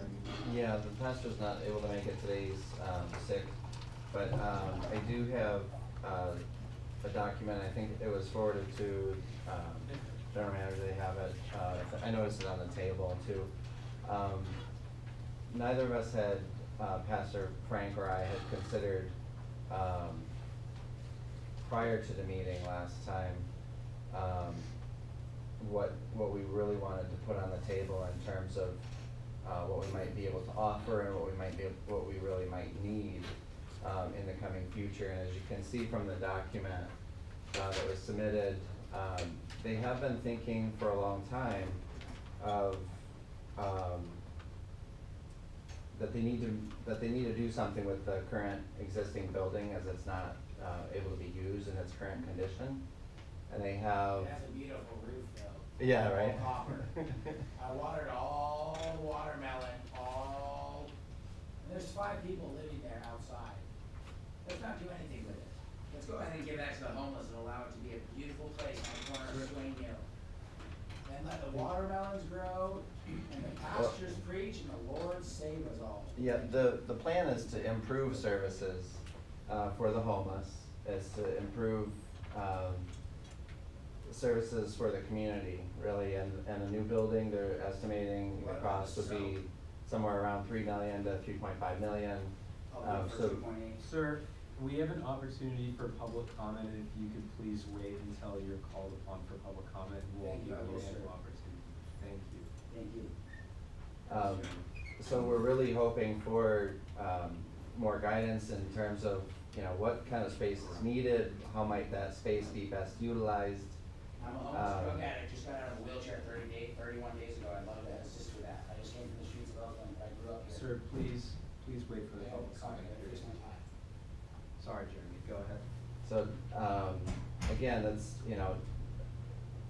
that's the need in the community, right there.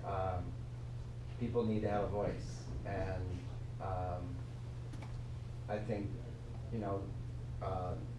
UMEIV, the church really hopes to help increase services to a segment of the population that doesn't, get recognized all the time.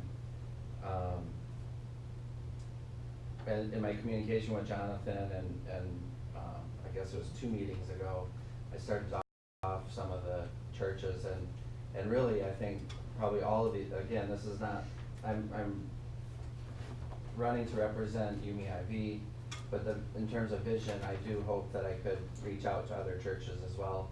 I'm thinking they all have community space, they all have buildings where they desire to offer more space for more services and to collaborate more effectively with the community center, with IVCSD, and not only have the new community center as a new space, but also expand the use of all these church spaces, I think would be incredibly beneficial to the community as a whole. And I would make it my job to, do that coordination, be that bridge in communication and,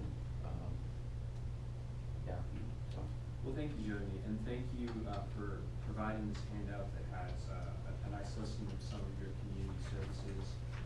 I wanted to give the St. George Youth Center a chance to talk a little bit about some of the services that you provide on an everyday basis and some of the programming that you provide. We provide weekly tutoring, homework support, there's recreational activities. We do a lot of partnering and collaborating with different organizations. So food banks, we have a Teens Love Cooking program. The UCSD Education Department, we have Makerspace, Science, Technology, Engineering programming. And we work, gonna start partnership with Planned Parenthood to do some sex education. STESA, we've done different workshops with them as well, to not just youth and the teens, but also to the parents. I have a mom's group that I facilitate Friday mornings, partner with Delita Prepare Now and UCSD's Office of Emergency Preparedness, and having the annual team cert, 9th year now, and then the Spanish cert, which is every Friday, which I think in both of those, in Iowa Vista, we were the first program to offer that to the teen and Spanish cert, kicked off from those.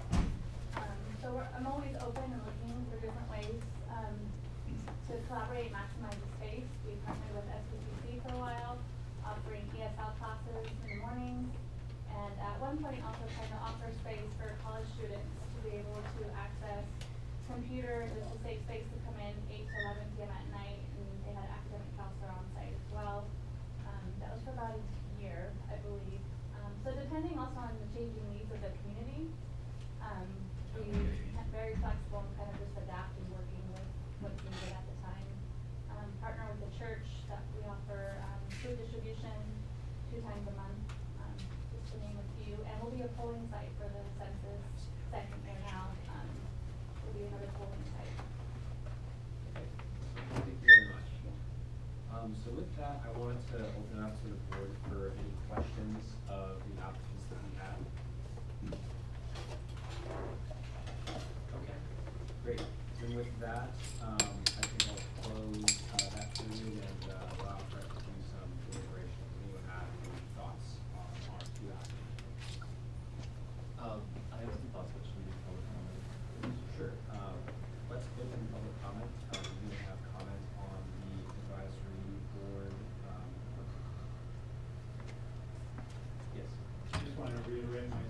for the University Methodist Church's, nomination of Attorney Rourke for the representative. We're gonna really classify this vision, caring, and volunteering in the community.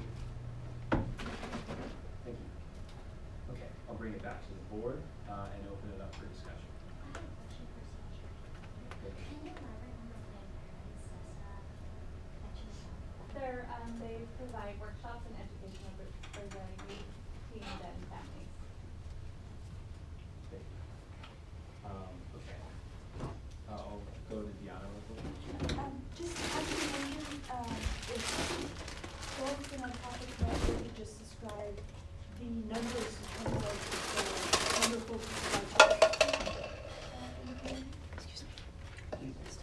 We have about 60 registered youth members, but work with over 300 youth and families through the various activities and programs that we start. You're right. I have pizza waiting for me at Woodstock's. Thank you so much. Jeremy, do you have any- I'm not sure if I could answer that, question accurately. Sorry about being so noisy. My apologies. I've been with the church for about 2 years, but not really on the leadership board, more than, I'd say, 6 months. I know that they have provided, they were the only, church to provide sheltering services for the homeless in Isla Vista, with the Freedom Warming Center. And to me, it's more, not so much about, from my perspective, I think what the church is hoping is to really expand, the number of, services they're able to provide through the community center that they will be building, or the church building. They envision it as more of a community center, than a church building. And so, I guess I would look at the change, the capacity building, rather than, yeah, I don't, as far as what's been established, I can't speak to the Jeremy, numbers again. is there an estimate or anything you can give us? It can be ballpark or rough. Well, they're looking at a $3 million building. Oh, no, I meant in terms Oh. of the, like, just population served. I don't feel like I can answer that, yeah. Okay. That's all right. Someone that is very grateful to the church for allowing us to use their building while we were under construction. Hear ye, And hear ye. also, letting us use parking, extra parking that we need.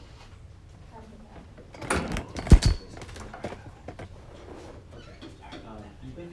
Thank you. So thank you everyone who's come out on this item tonight, and thank you to both St. George Family Youth Center and Channel Islands YMCA, as well as the church. I think we're very lucky that we have two extremely qualified applicants, two great organizations that are looking to support the work we're doing.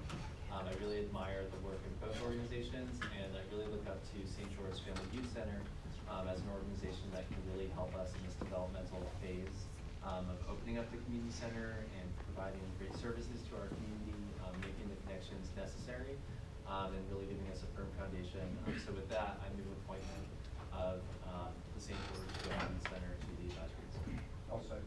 Okay, there's been a motion to appoint the St. George Family Youth Center made by Bertrand, and seconded by Geis. Is there any other board discussion? Okay, I'll go ahead then and just say, I know when we talked about this last meeting, I was immediately impressed on, just how difficult of a decision this is, because we have such great qualified applicants, both on a nonprofit level and when thinking about individuals that are being put forward. The reason that I think we, as a board, been just so selective and so laser focused on who these nonprofit seats go to is because we really want to make this board be as good as it can possibly be, so that we can allow the community center to grow and thrive and really become the thing that people in Isla Vista fought so hard for 30 years. And so it's a very important decision to make. I think I've always had it as a top priority that we have an organization in these nonprofit seats that is an organization that is directly engaged in providing services in the community. And I think that we have that with both of these applicants. I think that when it comes to, the pros and cons of the applicants, I see it as a big pro that the St. George Youth Center, has full-time staff dedicated towards this purpose of serving, the youth in our community. I know that it was brought up last time that, there's some feeling about, overlap in terms of populations served by the youth center and by the IVU projects, which is the other seat on the board, but I think it's pretty clear, from the discussion that we had later in that meeting and then now hearing, the ages that you serve, that that's not necessarily the case.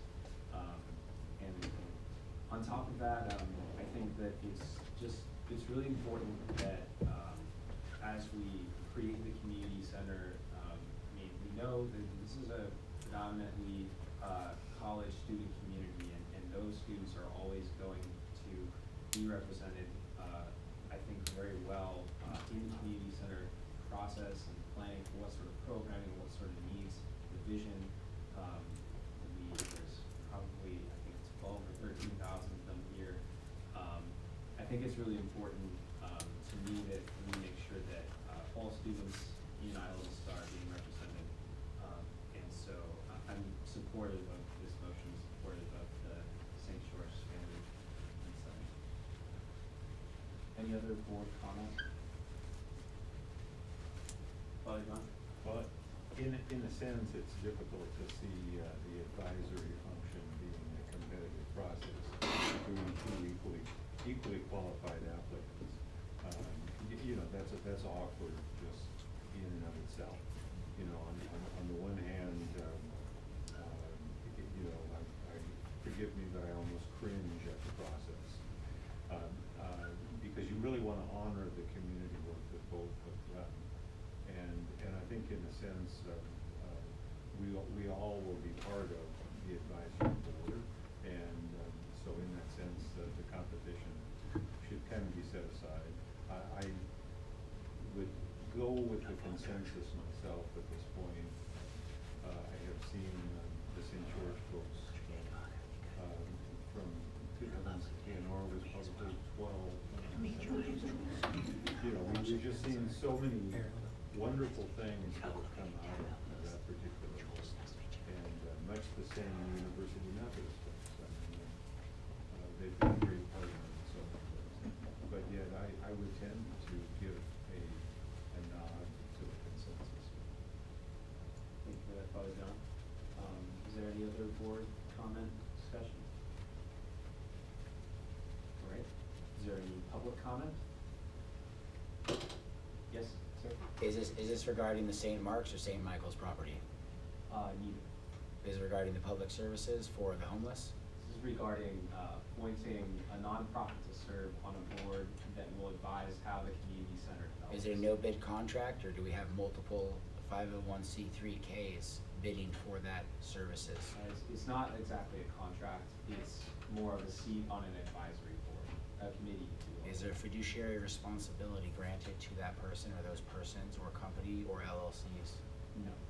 It's a non-payment, non-fiduciary responsibility type of? Its main purpose is to craft the programming and the long-term vision for the community center space, which is right behind us. And who is the fiduciary responsibility for that building, and who owns that building, may I ask? So the county owns the building as it is right now. But UC Santa Barbara? We operate the building. And you're a representative of the United States of University of California, Santa Barbara, the Regents? I'm a representative of the people of Isla Vista. Oh, okay, and what board do you sit on, sir? Here we are, the Isla Vista Community Services District. Excellent, what's your name? Spencer, nice to meet you. Jules, Richard Nice Foote, nice to meet you as well. We should talk later after. I grew up here on 6626 Trigo. Let's do it after the meeting. If we're gonna You do know that. what, I'm flying to New York and my phone's dead, so Okay. run payroll today at 8 p.m. So it says 23 minutes past running payroll, so it's 8:23. In 1 hour and 17 minutes, I need to board a United flight to JFK. But I'll have time, maybe you want to email me. Could I give you my email? Thank you. So, Thank you so much. all right. So, with that, is there any other public commenters?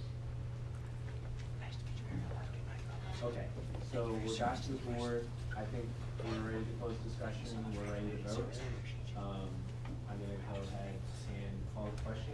All those in favor? Aye. Any opposed? Any abstentions? Okay, motion passes 6-0 with 1 absence. Thank you so much to both for applicants. I hope both of you continue to be very involved in this process. We need all the community input we can get to make this the best community center that we can possibly have. So, thank you. Okay, with that, we are going to move over to item 4.3, the Isla Vista Community Center parking agreement. I'd like to hand off to our staff in a second to use this, but I think we're going to take a quick break as we wait for the next situation.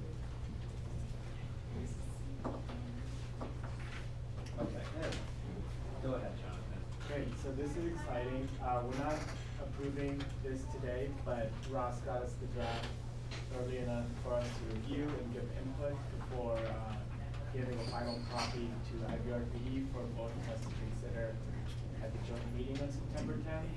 So this is just a chance for us to get ahead of it and make any changes ahead of that meeting that we are most interested in. And this is pretty consistent with the negotiations that Spencer and I have had with their board and leadership, so nothing in here is too, is out of the blue, and it's really focused on giving us the ability to use the lot and spelling out our responsibility with securing it so that it's used only for community center events, which is IVRPD's big point in letting us utilize it. Thanks for that introduction, Jonathan. The only other thing that I would add is that one thing that may jump out at you is the term of the agreement, which is a 1-year term. This is something where I think we feel that in the future we would like to have a longer term lease of the space. As we're getting everything up and running, I think this is a very fair term, especially with uncertainty about what's going to happen to the building in the future if the building is transferred to us. And so that's the reason for the length of the term. Other than that, this agreement is very consistent with the conversations we've had.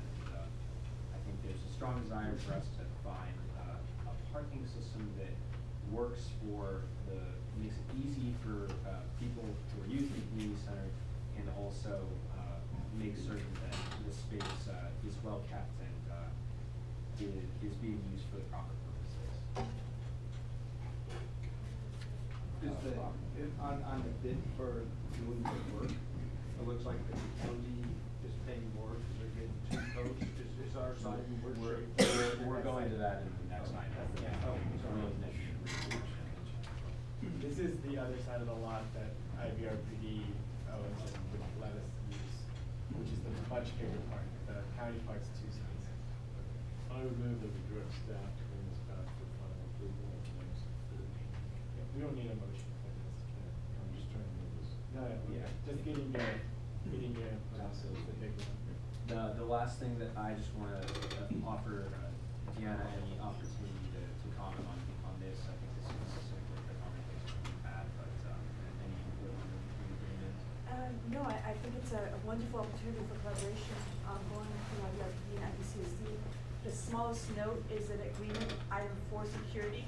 I believe it's intended to refer to sections 5.2, not 6.2 on this, so that's just a very small note of a typo on that, because it's just speaking to the 6.2 is speaking to no alterations. I think it's referencing 5.2, the purveyance of a security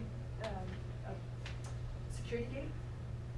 The only other thought I had, I was not at the IVRPD meeting yesterday, but I know that my understanding is that they approved parking for the shelter trailer. And so just, I guess, a question about how that would be treated within this agreement, if there needs to be any stipulation made for that use. But otherwise. That's a good question. We'll make sure that we have that fall in the balance. Yes, George. Can you clarify that? So what the Ivy Parks and Recreation is approving is for that trailer, the I don't know what the decision was, how it was It sounds made. like the board took action to say that if there is a trailer for the purposes of a temporary shelter, that can stay in the parking lot. This parking lot, Not yeah, this parking lot. I would say right now, strongly opposed to putting that trailer in that parking lot. I would love for you to voice that opinion over to the directors on the high tech. That's not something that I think we have a whole lot. Well, it's not my role to go over there as an individual board member and express my opinion.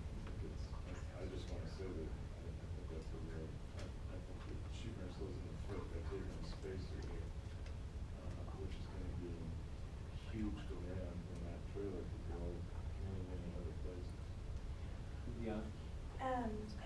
And again, not having spoken with reference to the source, my understanding is they're also asking the multiple other,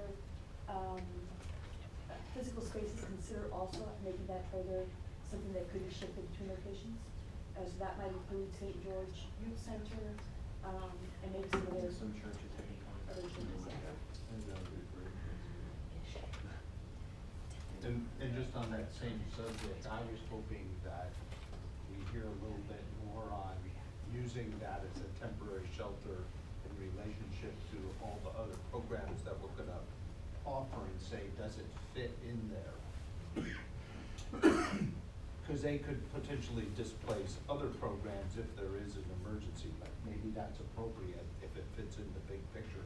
So I just think it should be part of the big picture, is just because they get permission to put a trailer there, that I think I agree with George. It took me a long time to remove the illegal trailers that sat there forever and were a blight on this community, so I hate to see another trailer go back in there. That's just me, part of redevelopment, sorry.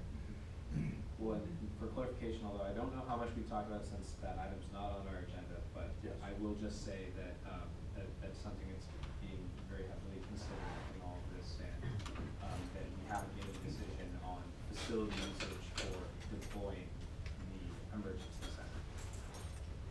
Did you have any, I saw you had your hand up. What? Yeah, no, I thought you did. No, worries. just, I agree with that we have not had a discussion, but certainly it's part of the bigger picture conversation about how that space is being used. Okay. Well, thank you, Karen. With that, is there any public comment on this item?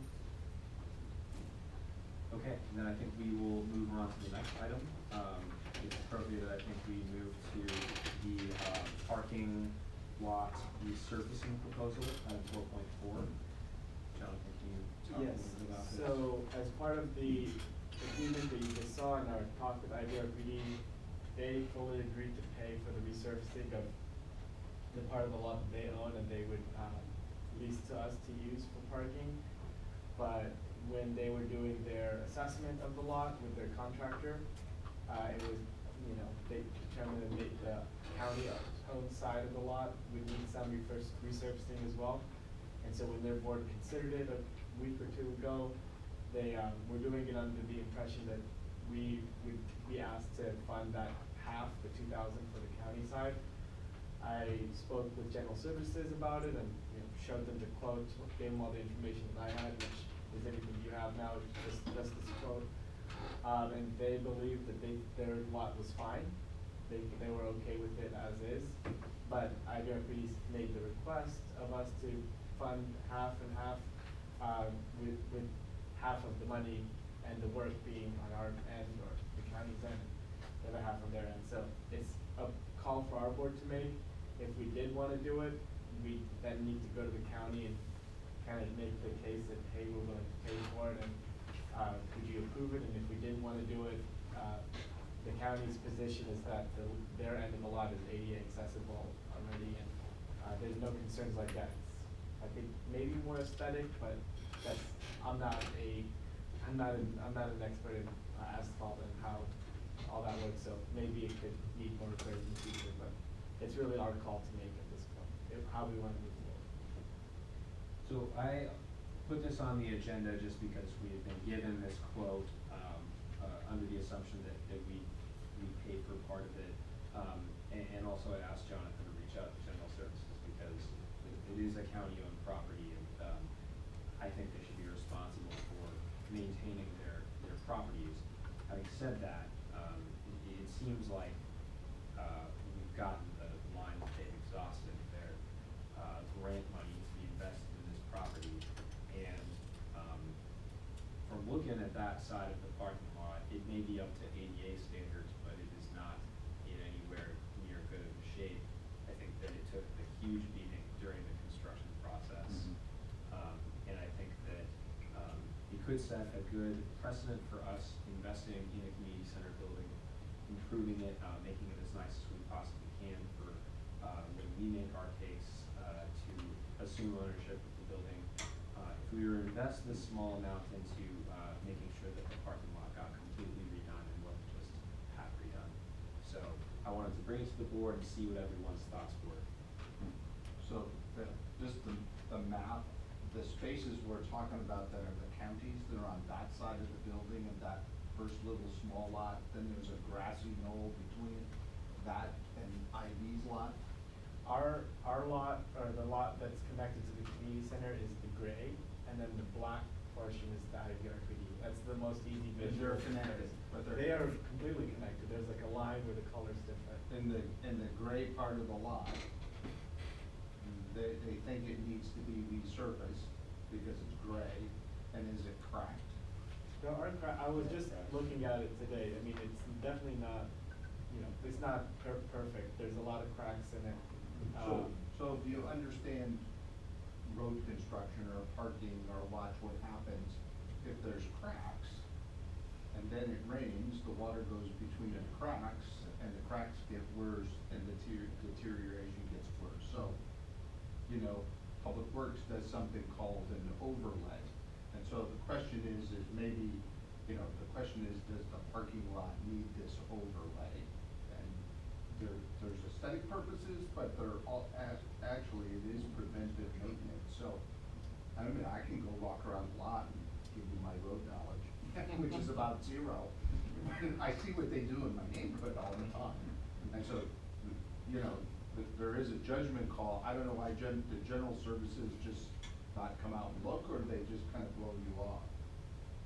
I don't know what they did to make their determination, but they did respond very quickly when I pitched them this idea and told them about this. Father John? This isn't just an aesthetic decision. We're at a point here where we are developing something here, where we are setting a tone for the very center of the community, and we ought not to have our part of it looking ratty. And if it looks rattier than the part that's right next to it, which is gonna get fixed, something's wrong with that picture. So, I think we ought to bite the bullet or do whatever it is we have to do to set a tone that says we are improving the top of the roof, we are improving the center of Isla Vista.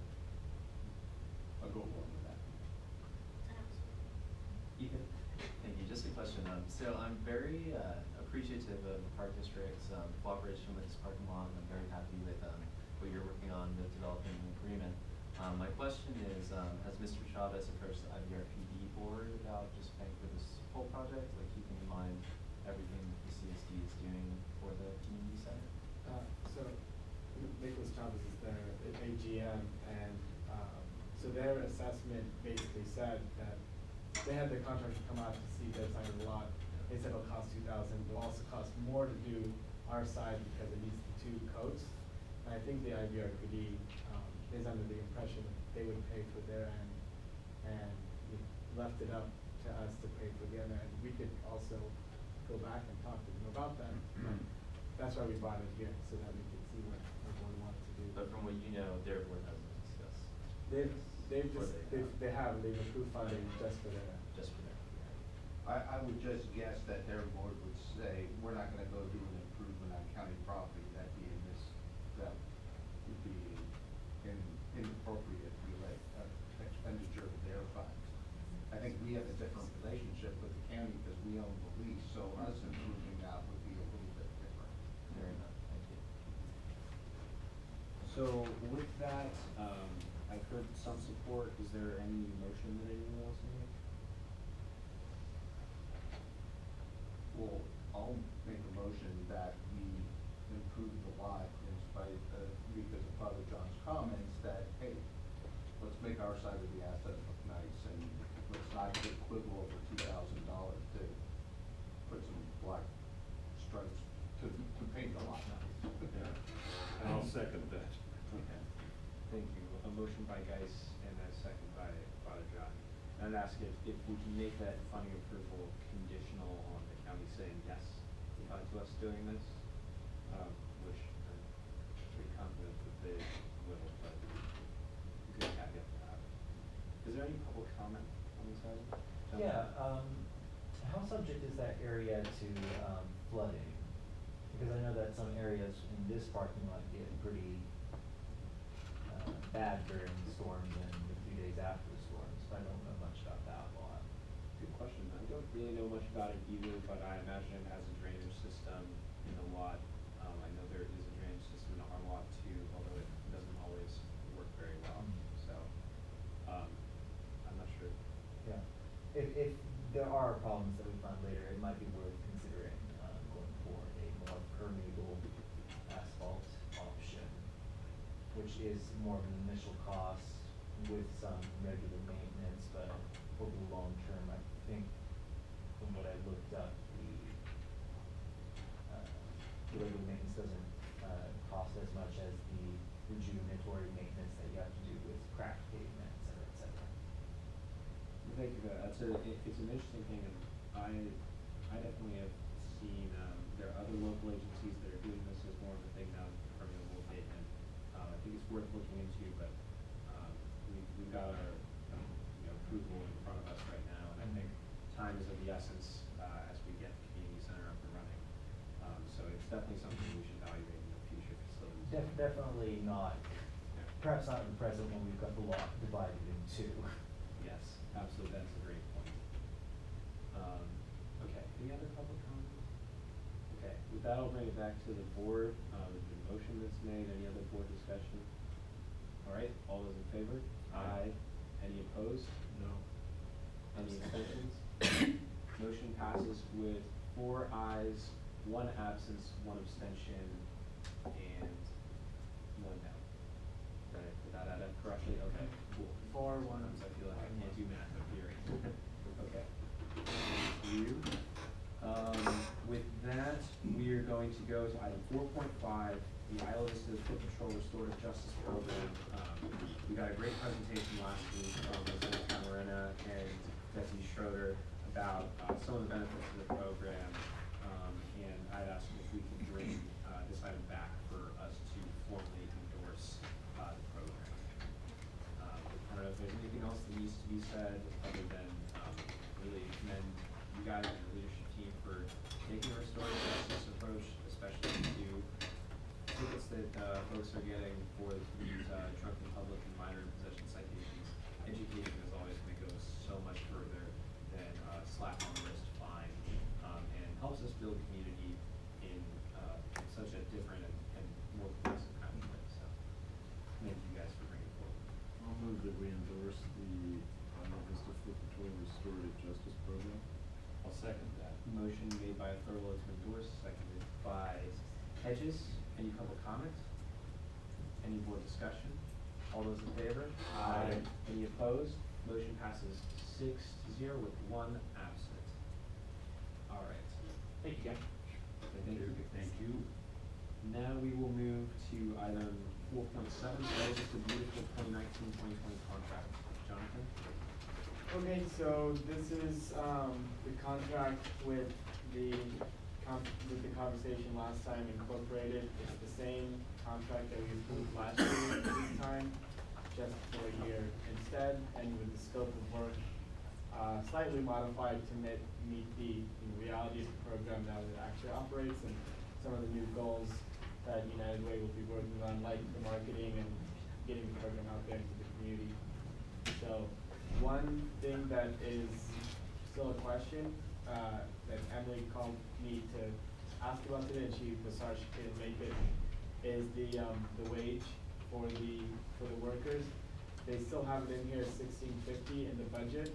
I'm thinking that the overall hourly wages budget would stay the same based on how our board wants to address the dollar amount. It would just get more hours if we went back down to 15, or same number of hours if we kept it at the $16.50 they're proposing. But we just had no time to have a broader discussion on wages that the district pays for, and so they kept in their proposal, but they said that if we wanted to go with 15, they would be fine with that too.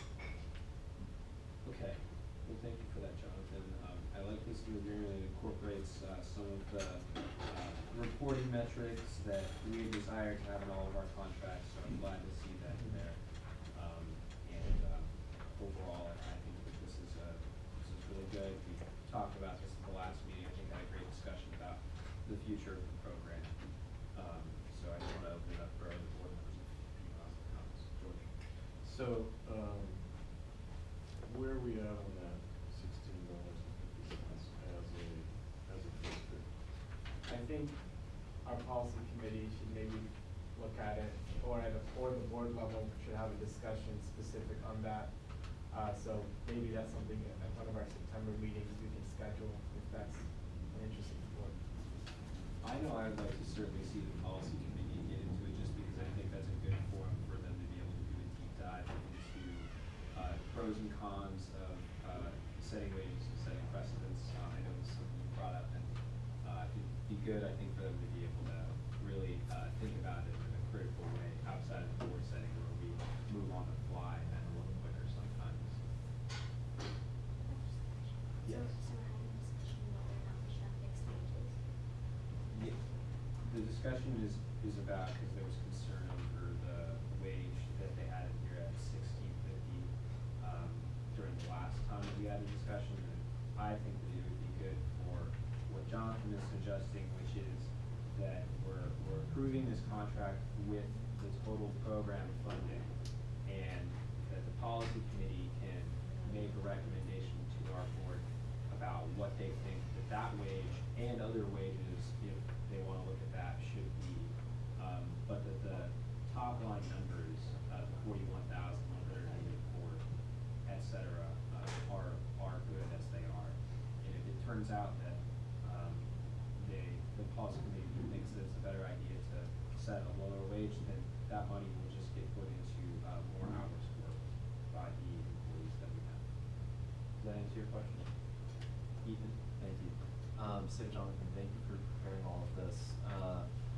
As far as the $16.50 goes, I can definitely be supportive of it, but one thing that I'm thinking about that I would appreciate the board to weigh in on is if we were to keep it at $15 and keep the same total amount for that budget item, we could potentially help more people, potentially employ an additional person, or give some additional hours.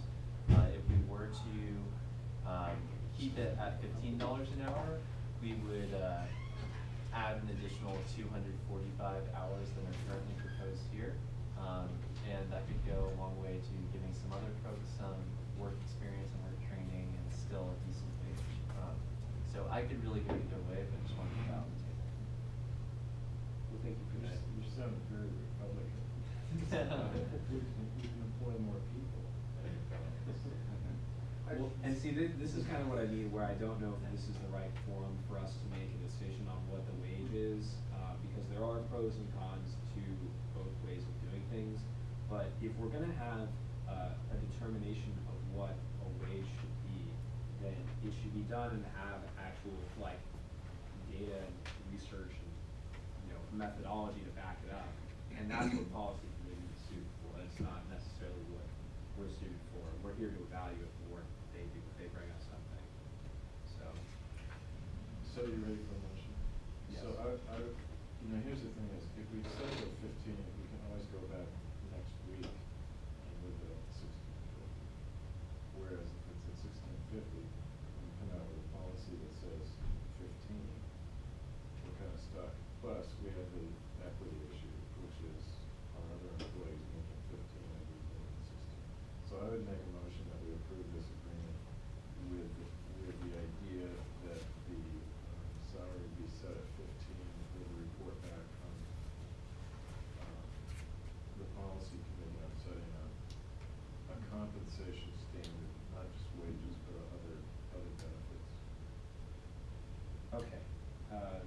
motion made, is there a second? I'll second that. Okay, motion is made and seconded. Director Thurlow, clarification on your motion. Is it your intention to, lower the amount in the budget to reflect that $15 an hour? Or you'd like to keep it as is? Yeah, keep it as is. Okay. Keep the round numbers as is, and we'll go back in and fill in the wage. Okay, thanks for that. Yeah, and I really appreciate that, because with keeping it as it is, we're still putting the same amount of money into the pockets of vulnerable people in our community, just looking at how we can best help the most people. It's a great point. Well, I like that you included in your motion something about policy committee looking at this so that we have more methodology to how we're doing it. And so I'm comfortable supporting this motion. We make a persuasive argument. We can't go back after we set it at 16 on that, but we can go forward if that's what the right thing to do. I just have one other comment. I think that us hiring an outside contractor that comes in, and I really don't appreciate that decision being forced upon us and the policy committee through a contract. I think that, you know, if we're gonna deal with other agencies, we should have a wage discussion before it comes forward to us in a contract and puts us in this really poor position of, starting this program and then having a group of employees that are coming on new for us making $15 an hour, the interns, and then being forced to pay more money, which results in more Social Security, which results in more Medicare. It does have a bigger effect than just paying 60/40. And so, you know, every time you get a wage like that on a bigger base, George has experience in a large organization in the Ivy too, where, man, those are tough decisions to make. And, you know, living wage versus minimum wage is very political. That's also a political thing that you get put in the position of. So I don't like how this came forward. And it just goes to show us that we need more, and we haven't had time as a startup organization. We need a lot more discussion of that salary and benefit package and where we think we should go in the long run. You know, we barely got, I don't even know if we got our retirement stuff set up and all ready to go yet. And we're struggling a little bit with health insurance on where we're gonna go with that. And we need to get all that in order to be stable going forward when we really get into these discussions about salaries and benefits. Because we just haven't, we've had some of those discussions at policy. I wasn't on policy when they did that, but those are all big decisions that have future ramifications. Well, that's a great point. And I will say, I guess, just in defense of us, this is the first time that I think we've had a contract with an organization where we're contracting for waged employees. So I'm glad that this has brought this to our forefront and is going to make us think about it at the policy level. Christina? I'm just remembering way back when we first brought the idea to the board, and I think we had actually suggested a lower wage initially, and it was the board that insisted that you guys wanted to give a living wage. And I mean, I'm supporting of the project either way. I mean, we can always get a raise next year. I'm just remembering that the board, it impressed me that the board was very serious about setting a standard that we're not gonna just pay the people we're working for, pennies. We want to make sure that they're paid. Well, that's great. And I agree that that is something that I certainly think I insisted on. A couple other of us did as well. And I still see with whatever direction we decide to go, whether we stay with status quo or whether the policy committee decides it's good to raise it, that we've got that living wage. So I don't see it as a cut in any way. I think that this will allow us to figure this out in a more holistic, considering all factors context. Okay, and this is us maintaining that same amount that we agreed upon probably about 6 months ago when we first rolled this out, so that's right. I'm comfortable that we're still maintaining that commitment. Okay. Is there any other public comment? Okay, I'll bring it back to the board. I think there's a motion on the table. Is there any other discussion? I have just a question. Yes. So we're doing 10 hours a week, $15 an hour. Is that what? The motion was, 10 hours a week, $15 an hour, keeping the budget the same, and to direct policy committee to, work out what the ultimate wage will be for this program, and I think for other wage programs as well. We put, recommendations on district compensations. Okay. I do have one Yes, more comment. Ethan? So we do have, I don't know if it needs to be in the contract or if it matters, but we do have a couple that are working up to 20 hours. So does that? So that was actually the same thing I was going to mention. I think within this contract, there's discretion for United Way to allocate that $15 an hour how they see fit. This is just for budgeting's sake. Yeah. I agree. Okay, so with that, I think we got all our questions answered. I'm gonna call the question. All those in favor? Aye. Any opposed? Any abstentions? Motion passes 6-0 with 1 absence. Thank you, Jonathan, for, working with United Way to put this together, and, thank you, Policy Committee, for taking on this important endeavor. Policy Committee is Bob, or no? Bobby, yeah. No, Jenny is the chair. Oh, Jay's on that, that's right. Yeah, that was the budget committee. Oh, that's the budget committee, that's right. Okay, so now we're gonna move to item 4.8, Isla Vista Beautiful and AmeriCorps Facility Use Agreement. This is the third version of this, but it's updated to our new facility use agreement, instead of the old MOU we were using in 2017. So this is just a tighter contract that we're now using. And it's still for that room right over Safe, there. yeah, status quo. Is it a contract or is it a lease? It's a facility use agreement. So it's, What does that mean? it's a agreement, they're all contracts, all these things are contracts. It's not a lease. No, it's not a lease, and we're not allowed to lease or sublease because of our lease. Okay. But we're able to do this, and this has been reviewed since 2017 by Ross. Ethan?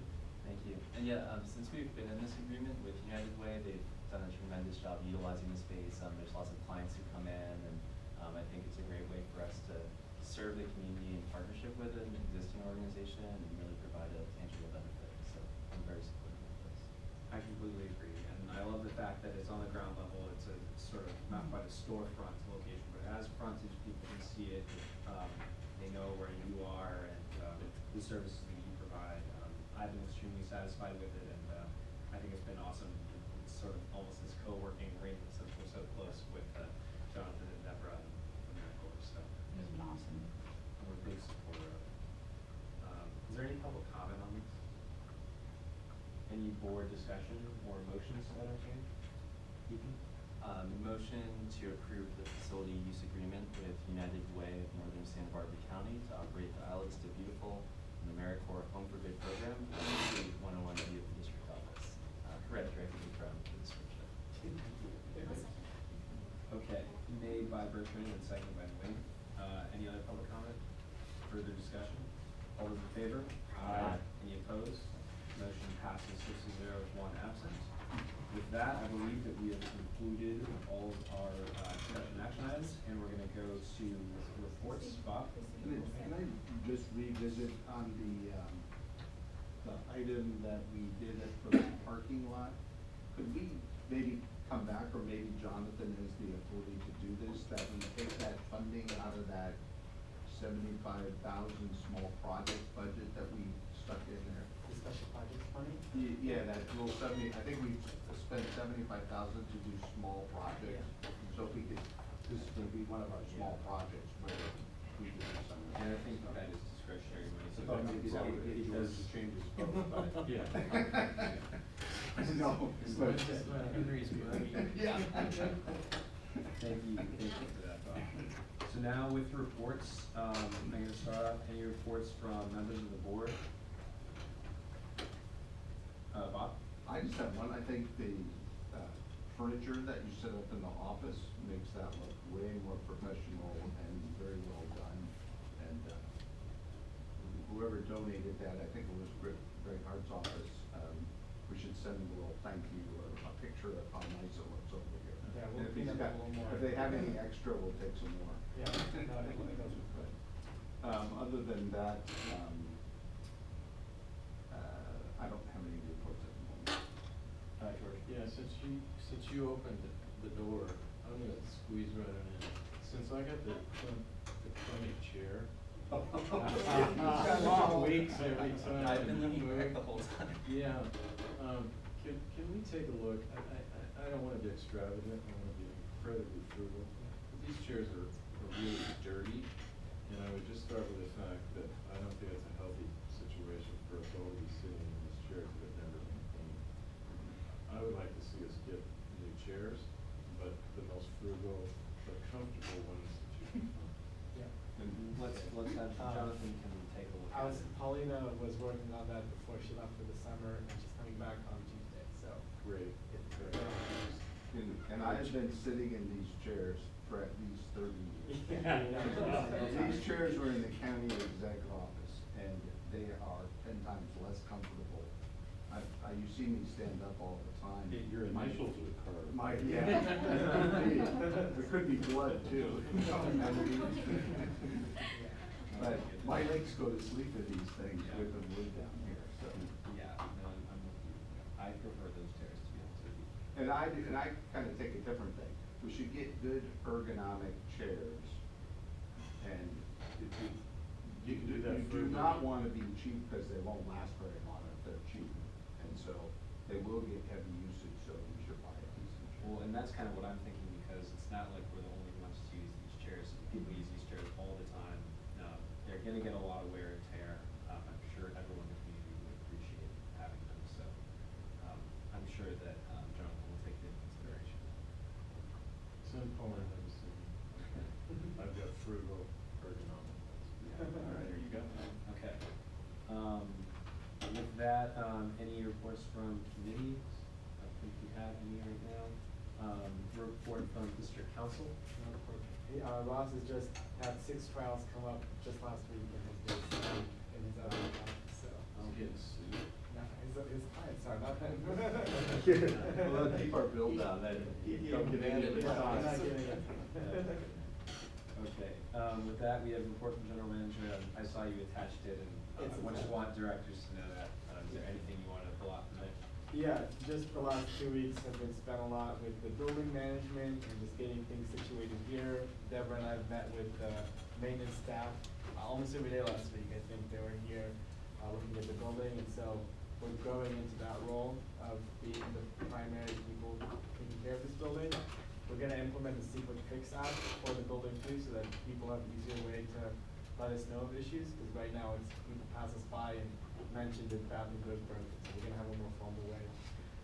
The interns have been selected, and they start on September 4th, which is in a week.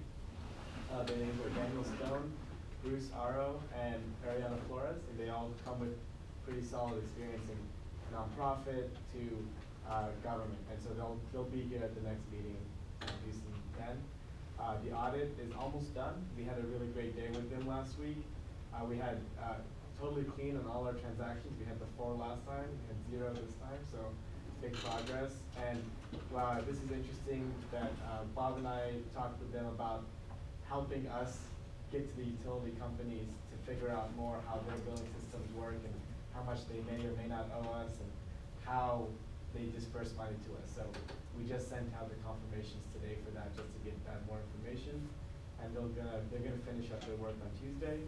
And then with the safety stations, I'm sending Ariel the data that we discussed last time, but I just wanted to confirm with everybody. This is what I captured from the board discussion, which is number of lockups, number of lockups for escort, number of calls for escort, number of contacts for water or charging, amount of water provided, and common origins and destinations for escorts. If there was anything else, just email me, and then I'll get him a final list before the end of the week. We start on Friday, which is the first day of the safety stations. And then lastly, Deborah and I are just still working on orientation and job function stuff, and I presented to class about the community services district. It's the same class that keeps inviting me back, another professor. So we've been just getting our message out there of what we do, more and more. Okay, that's it. Great. Thank you, Jonathan. Oh, one last thing, I didn't mention it, we're doing the walkthrough for the community center tomorrow. It's the final walkthrough with the contractor. It was a little struggle, but Diana and I did get invited finally to just be there and observe everything. And so that's one of the last steps towards closing out the contract. Are the board members invited, or do we have a programmatic issue? No, it'll be just me and Diana. It was hard enough to get us to be able to go. They usually don't have anybody from outside the county attend. And so we just asked that since we're the staff who are gonna be minding this for now, we need to know what all the issues are too. But there'll be a walkthrough for board members pretty soon. Diana's talked about like a tour system for people who wanna check it out once things are done. But don't be afraid to give them, you know, punch list items. Oh, If yeah. you see stuff, that whole point is to do the observation while they're going through. Yeah. And say, hey, that needs to be fixed, or that needs to go on the punch list, so they don't walk away and say, well, you walked through it. Yeah. We're not allowed to talk during Yeah. it. Well, We can only talk to you the can say county afterwards though, after. to the, Yeah, to the county, general yeah. services. Yeah. Well, that's good. And I know, I think just collectively, we've talked about it a lot. I'm sure other board members have with Jonathan and I too. There's a number of things off the top of my head actually that need fixing before that space gets opened up, so. Can I just ask one question about that space? Will there be no concrete coming off those back doors? Is that just gonna be like where the big doors could open up? Is there any? There is concrete that comes out into the plaza. They just poured out a plaza. Oh, they do. How big is the outdoor area? It's not huge, but it's significant. So We it can go runs look at along it the whole afterwards. back? Yeah, we're still keeping an eye on what they're doing with the landscaping because there's the garage doors, the patio, and then just hills of mulch. And there's no clear transition with the ground around it. But that's probably gonna be something where we'll have to keep an eye on moving forward. They're not gonna fix it back over. Well, thank you for your report, Jonathan. I'd like to entertain a motion to adjourn and also use this as an opportunity to wish Jonathan a very happy 27th birthday. And in spirit, I think that we may have a little bit of a treat. Just a little. I think I ate it. He was in there searching around. He didn't eat it.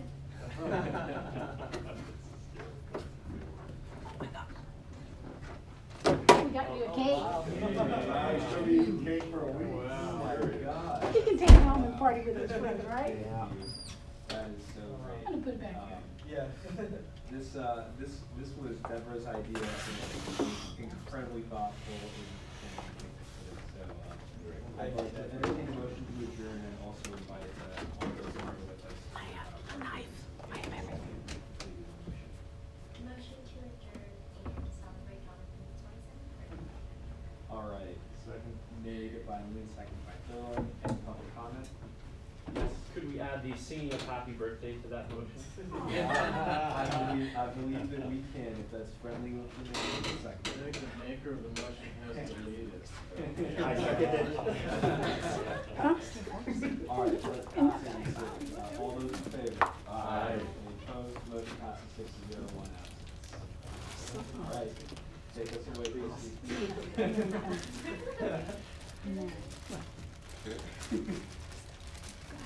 Happy birthday to you. Woo! Happy birthday to you. Happy birthday, dear Jonathan. Happy birthday to you.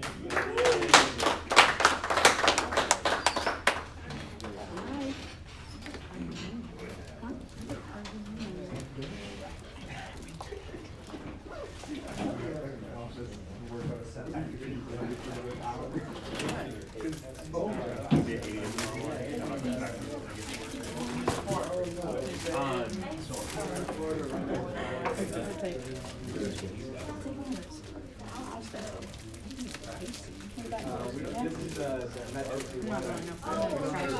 We just send them over. Yeah. Hey, thanks for coming. I'm trying to catch your eye when you were here, but I figured we'll. That's good. Any more? That's a great.